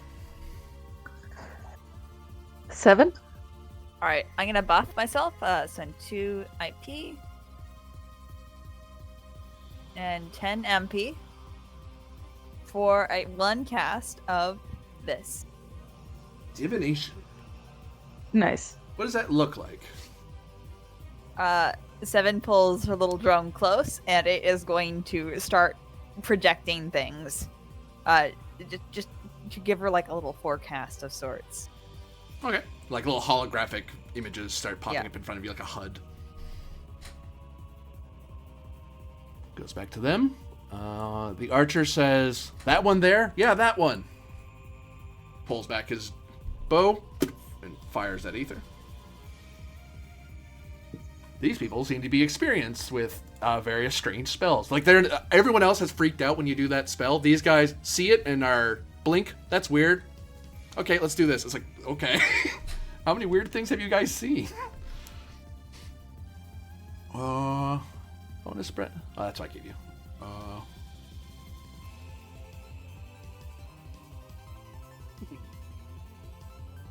I don't think you got me.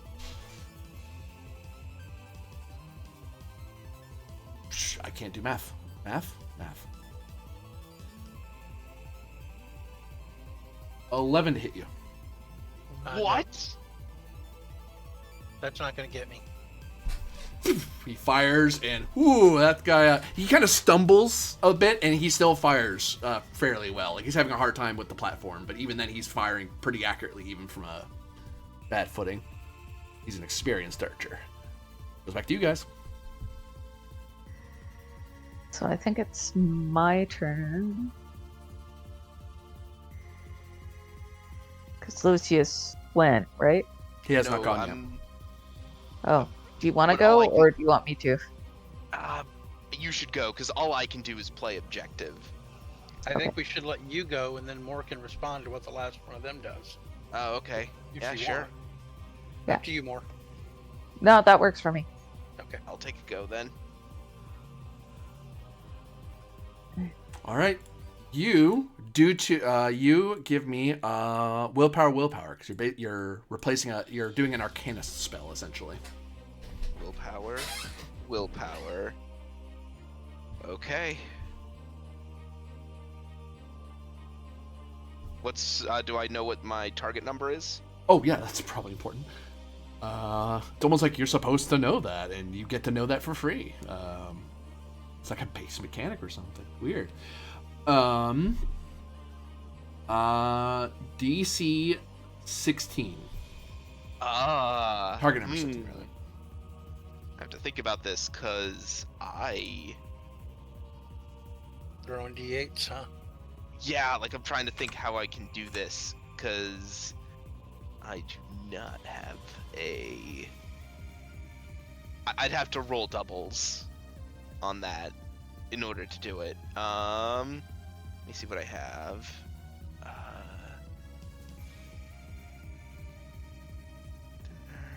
Well, I mean, you could always just decide to come join us in the fight, and then after we defeat these guys, then we can do the ritual afterwards, if you don't think you can do it now.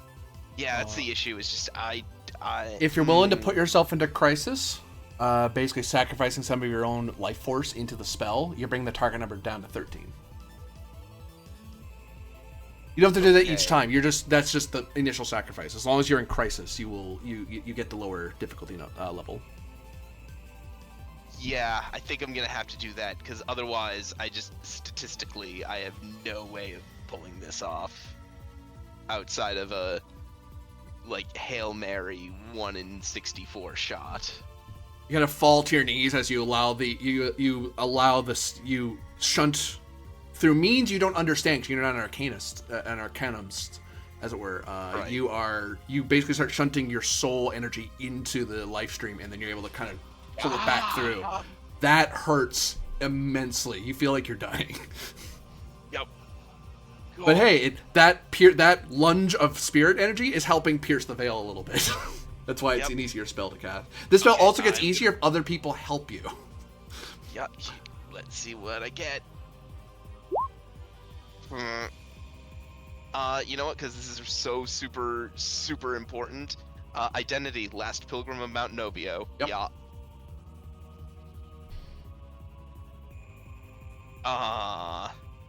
The clock doesn't move. Hey guys. The mercenary in the back starts rushing forward. And they peer around their massive captain and then kind of taking cover behind him because he's huge. Not that he actually has cover, but that's the narrative here. She decides to take out a pistol and starts fiddling with the rounds and is loading something special. Goes back to you guys. That one. We need to take out that one. My turn.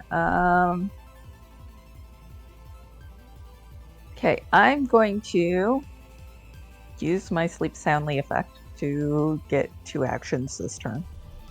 Okay. That second action must be used to use equipment, hinder, or inventory.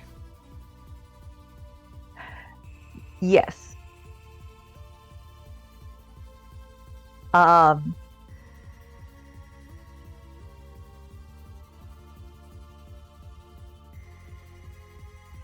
My first action is going to be alchemy. I will note that because I am a master tinker, I spend 1 less inventory point on this. Okay.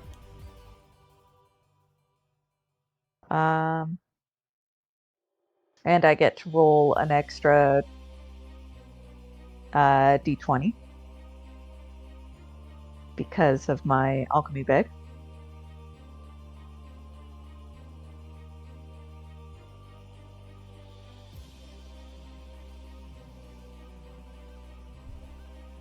So I will roll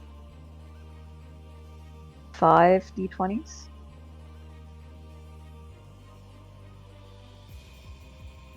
Okay. I see an 18. That's good. Yeah, that you can do the overcharge. The overheal would be right about now.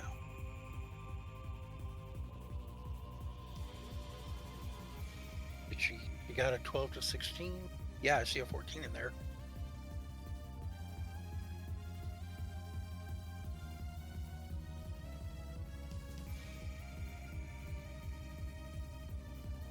All right. Yes, me and every ally present on the scene recover 50 and 50. So, or rather, is anybody low on mind points right now?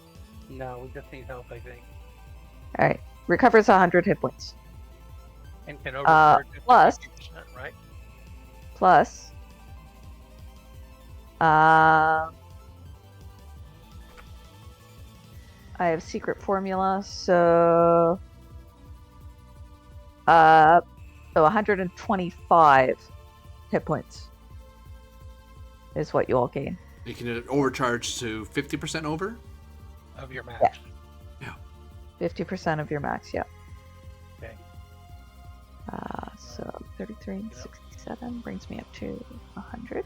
Lucius, you can choose to stay in crisis. Oh, because if I drop out of crisis, The difficulty goes back up. I'm gonna stay in crisis. You will get +1 to your roll because you are feeding the extra life energy into the life stream. Yep, I just. Ugh. That puts me at 141, so very good. Thank you. I need as many bonuses as I can get. And what's your second action My- there, Moore? Second action. Equipment, hinder, or inventory action. Okay.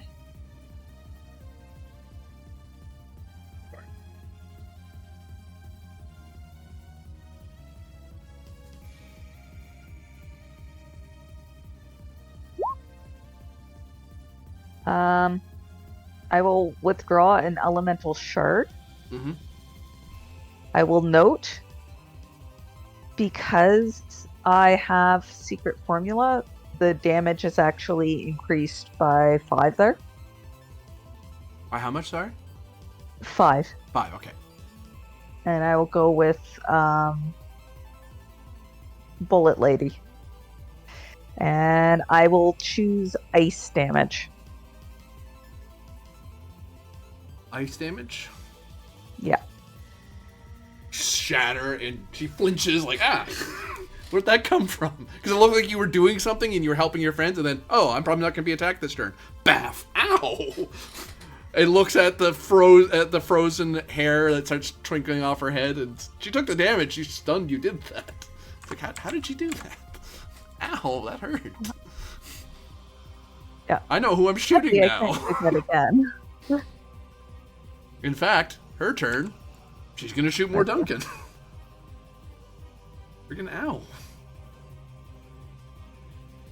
Wait, was more Duncan the last person in the current turn? Yeah. Well, no. Last on your side. Right. Oh no, Because no. they Your don't clones hurt. get to go next after her. Yeah. Right. My clones can't Yeah. take an action though, because all they can do is attack, and they can't attack this turn. Yeah. So they use their actions doing nothing, and then we start a new round. No, these guys. You are incorrect, sir. These I'm people sorry. have multiple actions. Oh, okay. Well, then one of my clones goes. I'll correct you. More wind than one of the enemies are going now. Then one of Okay. yours is gonna go. My apologies. Yep. Weird problem. They fire a shot, and it will pepper into you and one of the clones because they charge for multi-shot.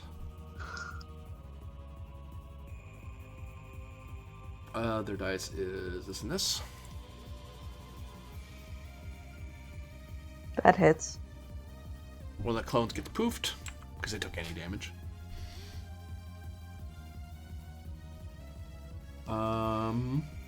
That is 16 physical. Definitely hits. No, that's how much damage it is. 16. Oh, sorry. Yeah, I'm fine. Yay, overheal. Yup. And that puts me at 8. One of the mages. The mage. They'll wait a bit. Let the archer go next. The archer will shoot at Aether. They're not. They know you're the scary one who can create clones. Which, how the hell do you do that? Don't know. Don't care. Please shoot it before it kills us. Dice are this and this.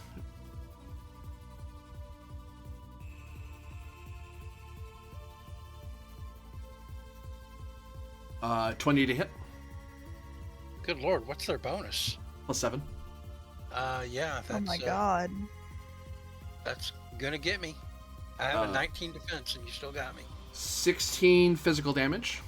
Okay. And you suffer from the slow condition. Great. I don't think I'm immune to that, so let me check. Bad news. Nope. The mage begins casting a spell. As they cast Fulgar, and they lash out a 3 bolts of lightning at Aether, Zevin, and more.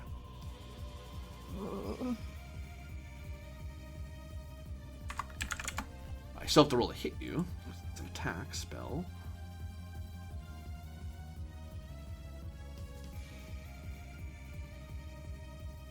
Ooh. 11 to your magic defense. Meets. Yeah, I blocked that. More? That hits. Each It's of you. equal to mine. Yeah, if it hits you, yeah, that hits. That is 27 bolt damage Oh my god. to each of you. Ouch. Zort. I don't know how we're gonna survive long enough for me to do this. Then Yeah. the big bad goes. Oh my god. Yeah, with them having multiple actions, we don't really have a chance. Yeah, extra economy's gonna screw We're us. screwed. He reaches back to swing his fist and swings at Aether because you're straight there with him. Yep. But I don't know if he knows which one's the real me or not, though. You got pointed out by the mage. Yep. Oh, okay. That's 22 to hit. I can try to force a reroll, but I think he's just gonna hit no matter what. Well, he's rolling 2d12, so yeah, we're in trouble. Yeah. Oh man. As 25 fire to you and Zevin. Oh my god. Because he has Yeah, I'm multi-2. gonna be down before the end of the round. As you're both blinded by And his we're punch. blinded. Oh. Okay. No Does attack that mean then. that we can't attack next round again? Yep. Oh my god. Yeah, that's... Yeah. Cool. All right. Go. Pyrion goes and takes its 4 turns. Oh. Oh, it has turns. This is good. What does Pyrion do? It tries to break the veil. First attempt failed. Oh no. Great. Second one did by a lot. Hold on. Boop. By at least 3 or more, or 6 or more. So it advanced 3 spaces on the clock. 3. As it starts Oh. bashing against the veil. Because now you're showing where the veil's weak. 1, 2, 3. Nope. 4. Oh. Oh, and he still has an action left, I think. No, that was his last one, wasn't it? That was his 4th action. He's summoned into the world. Lucius, you lose 50 mana. I helped. If you had stepped off that podium, it would have wasted its turns because it doesn't know where to go. Oh, cool.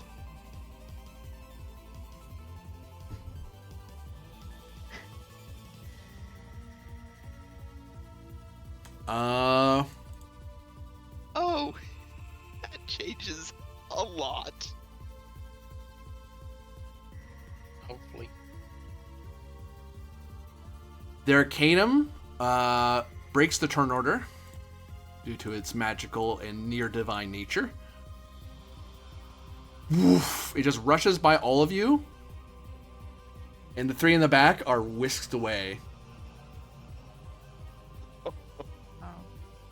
They don't die instantly, but they are now pitched in a battle with it. They cannot help with this. They are pulled out of the fight. The turn goes to you guys. You mind? Because I'll start setting up my combos and such. You can, though I can't attack this turn, so I actually don't know what to do. Yeah. My clones can attack, but I cannot attack this turn. Which, So yeah, that's the weird thing about it. do that what you will. And the clones still hurt him because they're still physical. They have to be dispelled to not hurt him. Or And nobody actually, can I'm not price gonna do this my right combo. now, right? Yeah, I won't do my combo, but I will do. I'll step off the platform. Don't you dare hurt my friends. And how dare you sacrilege this place? Have you no honor? And I am going to attempt to condemn. 5 mind points. I get to make an opposed insight willpower check. Is that your older Against- brother? No? Okay. No.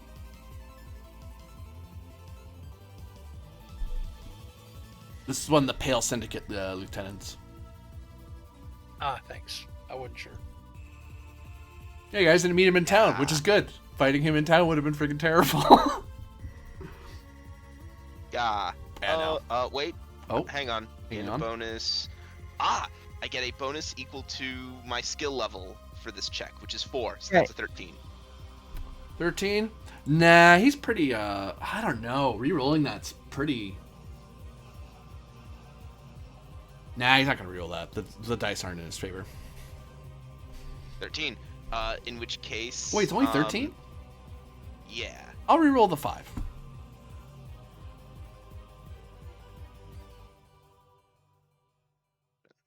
Oh well. Boo. Evan, does your thing help?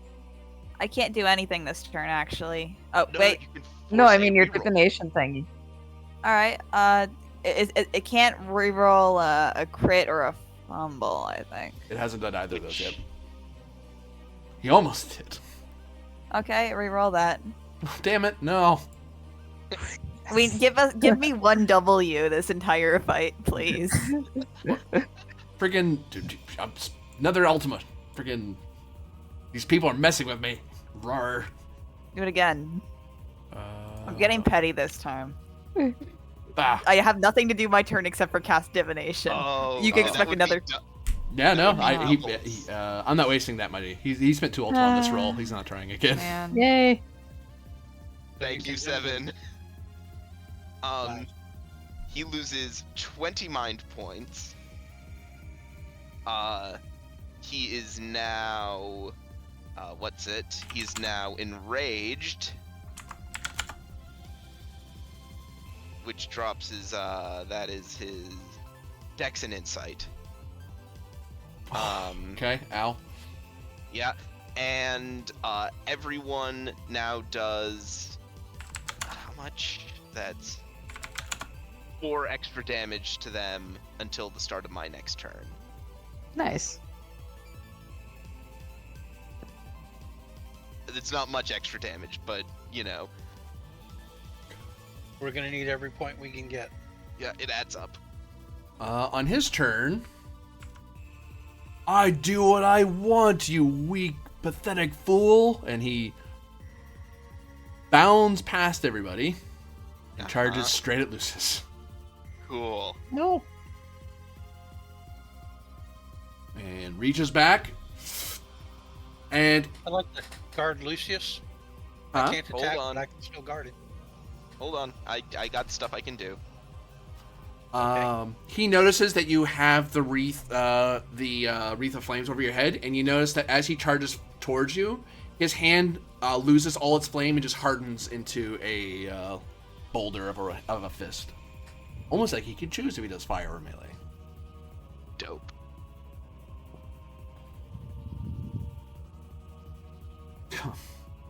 Yeah, cool. That's fine. How much damage is that? That is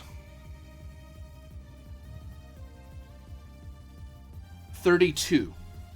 Okay, so I am going. That would almost completely take me out. However, I am going to roll my boys to half that damage. I can protect you. I have protect. What did?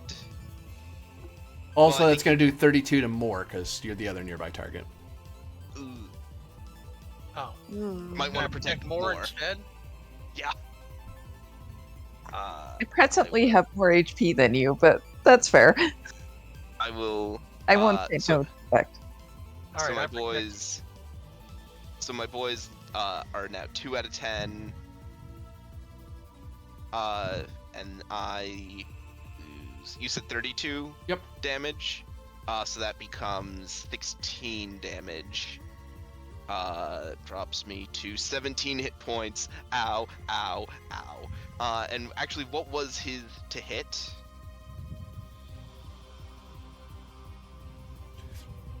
Uh, 33.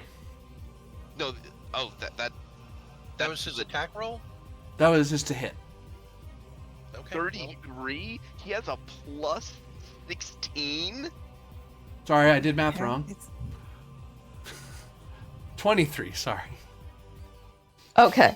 What was the damage Hey, dealt? Because I'm like, I'm protecting more, what? so I'm taking. That still is crazy to me. 200 I've got- damage 30. because I keep being asked to repeat it. 32 what was- damage. Thank you. Okay. Cool. Okay, then I don't get a free counterattack. Oh, I just did that wrong. Okay. Ow. Those hit cannot attack on the next turn. That's his turn though. Goes to you guys. Do you want me to get the folks who are in crisis out of crisis?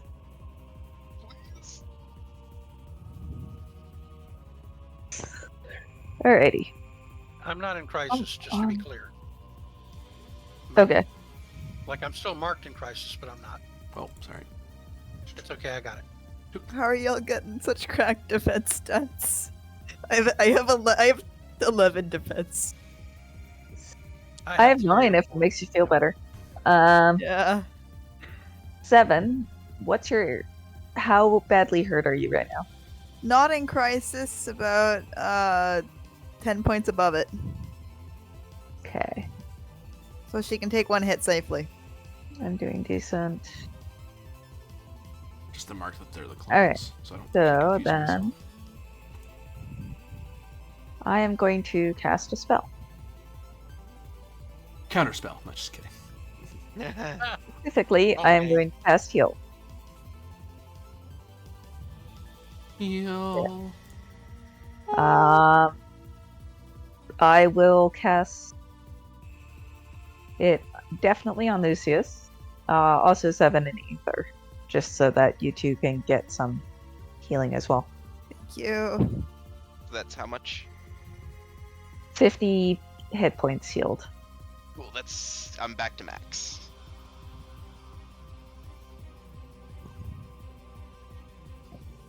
Oh, and I forgot also because I hit the nerve, I regained 10 mind points. Nice. Goes back to him. He's going to try to pummel the hell out of Lucius. Yeah. Very angry at him. He's enraged, in fact. Mm-hmm. There are better targets, and he doesn't care right now. Dumb question. Was his attack roll even? Earlier? It was 33. No. 23. Yeah. No. Okay. Well, Yeah, the reason he's- why is because I know. It hits me. I know. Yep. I know. Thank you. Sorry. That is. He's just been rolling. It's 23 again. Exactly 23 again. Stop that. And that is It'll hit. 24 melee. 24 Oh, so the previous one would have also only been 24 melee? Different dice. It goes from the high die. High roll plus his damage. Okay. Cool. It's 24. It hits you no. and more. I'll roll my boys again. Ouch. Ooh, they are doing me well. So that's only 12 damage now. I am exactly in crisis. Ooh. Goes to friendlies. Okay, I think it's my turn now. You or Aether, yeah. My eyes. I'm very limited in what I can do, because I can only. Oh wait, New I have alchemy? cleanse. I have Oh. cleanse. I can cleanse 3 people. Aether, more Lucius. Appreciate it. The blind effect goes away. Because it's Very a nice. temporary status effect. Was I blinded too? You were actually hit you. Oh, okay. It doesn't stack, thankfully. It's just your next turn you can't attack. Cool. Goes to him.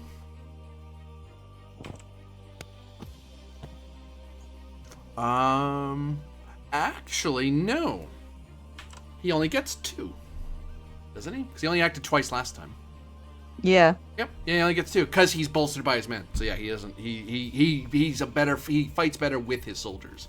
He's actually a little slow. So it goes to Aether. Okay. Probably your well, first boss fight that wasn't equal to your turns. Yay. He's just an Yay. elite. Well, my multi isn't going to be very useful anymore, but that's fine. At least I can attack now. Yeah. I would like to use my action to perform the study action on this guy. Insight. Yep. Hopefully I can figure out his weakness if he has one. His weakness is protein shakes in Planet Fitness. He's swole, huh? Okay, I got a 10. Then get you 2 shots if they can.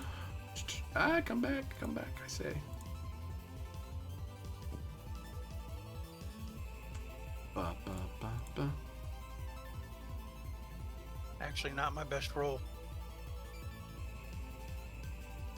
So you learn. If I get that up to 3 more, would I get everything?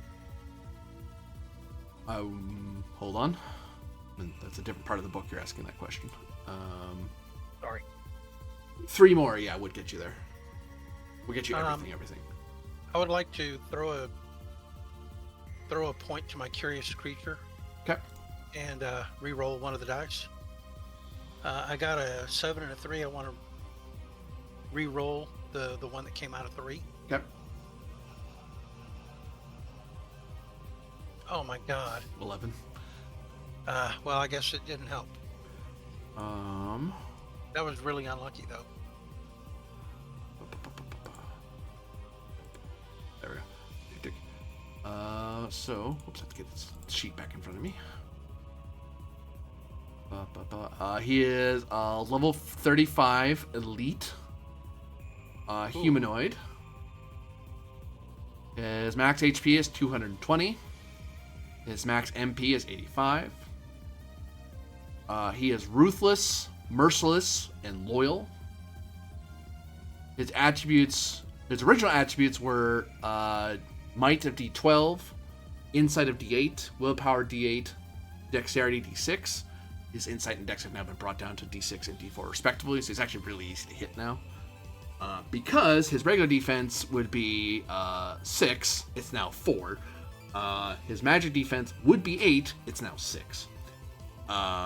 His affinities are, he is resistant to physical damage. He absorbs fire damage. And that's all you get to know. You don't know his attacks or spells. And you're not vulnerable to anything, then? He is not vulnerable to anything, no. Okay. Fair enough. But I'll pass along what I know to everybody. It goes to your clones.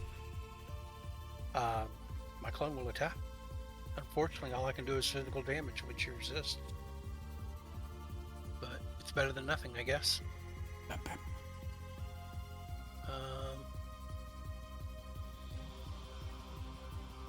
Equipment. My attack. Unfortunately, my accuracy has been affected, but not much I can do about that. Does a 15 definitely get him? It definitely hits him, yeah. Okay, so he takes 19 cut in half, 10 damage, I guess. Plunk.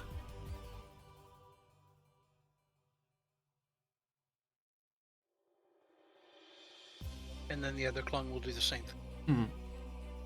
Is that all that's left? Yeah. Okay. Oh, I got doubles. That still hits him because his defense is so terrible.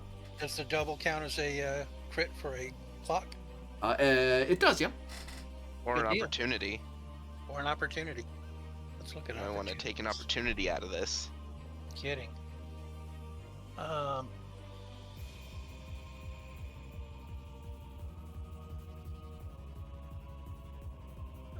It says scan. I take it that wouldn't create a vulnerability that you didn't already have.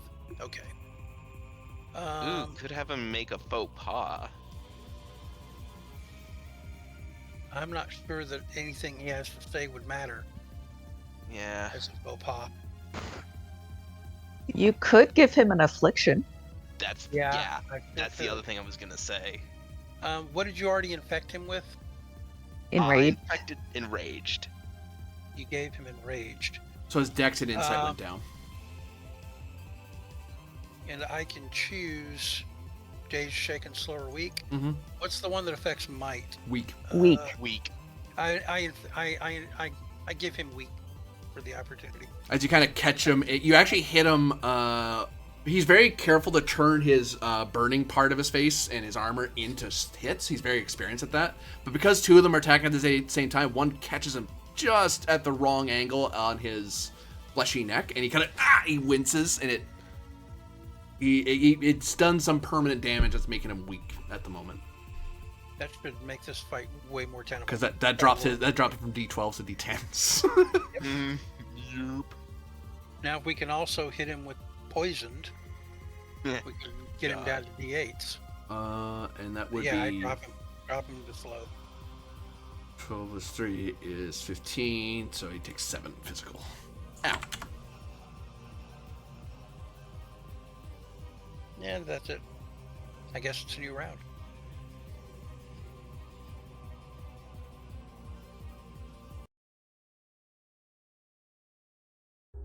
I believe all of us went, correct?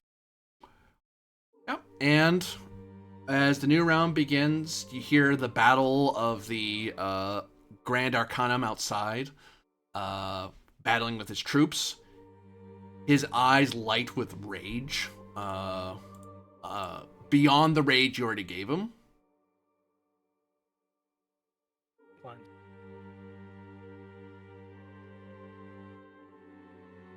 You of a dying republic, you meddling adventurers. I won't allow this. I will not allow this. Ah! And he roars and he rips at his at the rocky part of his face and pulls some of it away and gobbles it into his mouth, and he suddenly is wreathed in flame. And his whole body turns molten as he has changed himself drastically. Oh, is this our first encounter with a boss who's Second stage. He has escalated. second stage? Yeah. Escalation. He's escalated. Oh boy. He is now a man made of molten rock. And he has but one mission: to destroy the four of you. His anger is overflowing. He cares not for his mortal ambitions. Is this a new combat? This will be a new combat. This will be a new... you're encountering a new villain, essentially, because he's now a different kind of monster entirely, so you each get one Fabula. Cool. And that is where we'll halt things. Cool. Oh boy. Oh boy. Pretty wild night. I need to spend more Fabula. I need to spend less Fabula. I need to spend Fabula on. Because this is just gonna auto hit. I got like 7 quietly like writing down in like a notepad, need better armor. So I got yeah, the best armor in the group, and I feel like I need better armor.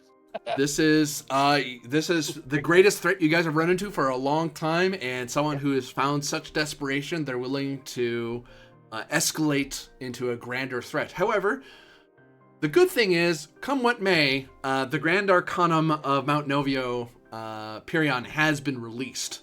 So it doesn't matter, a great and goodly thing has happened. And the world will be a far better place with a Grand Arcanum back into the world again to stave off the army to come. However, you four are still stuck in there with a very angry and desperate mercenary who cares not for your lives. For now, that'll be everything. For everyone who's watching, thank you very much for watching. Those of you playing, thank you very much for playing. And we'll see you again next time. Bye. Bye. Woo.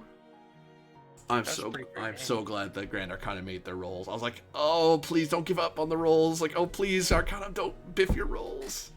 You can do Not it. gonna lie, at the end of that first round, I thought we were toast. Yeah, I was worried I too. thought we were about to die. Yeah. Well, not die so much as be defeated. Yeah. The Yeah, I story mean- went on, right? But yeah, it was looking grim. Oof. And I'm glad you guys didn't get in that fight with that dragon. That would have sucked. Yeah. Uh-huh. Yeah. I mean, there Yeah. were bonus treasures for beating him. Don't get me wrong, but it's like, I would have liked money. Well, I mean, my character's actually looking for a specific thing while we're here, which is probably in that dragon's hoard, maybe. and I'm broke, and I desperately needed money to afford all the things that I need to get Well, done. Well, we So, might be able to. I admit I was Who tempted. knows? Who knows? Maybe we'll be able to get a little bit of it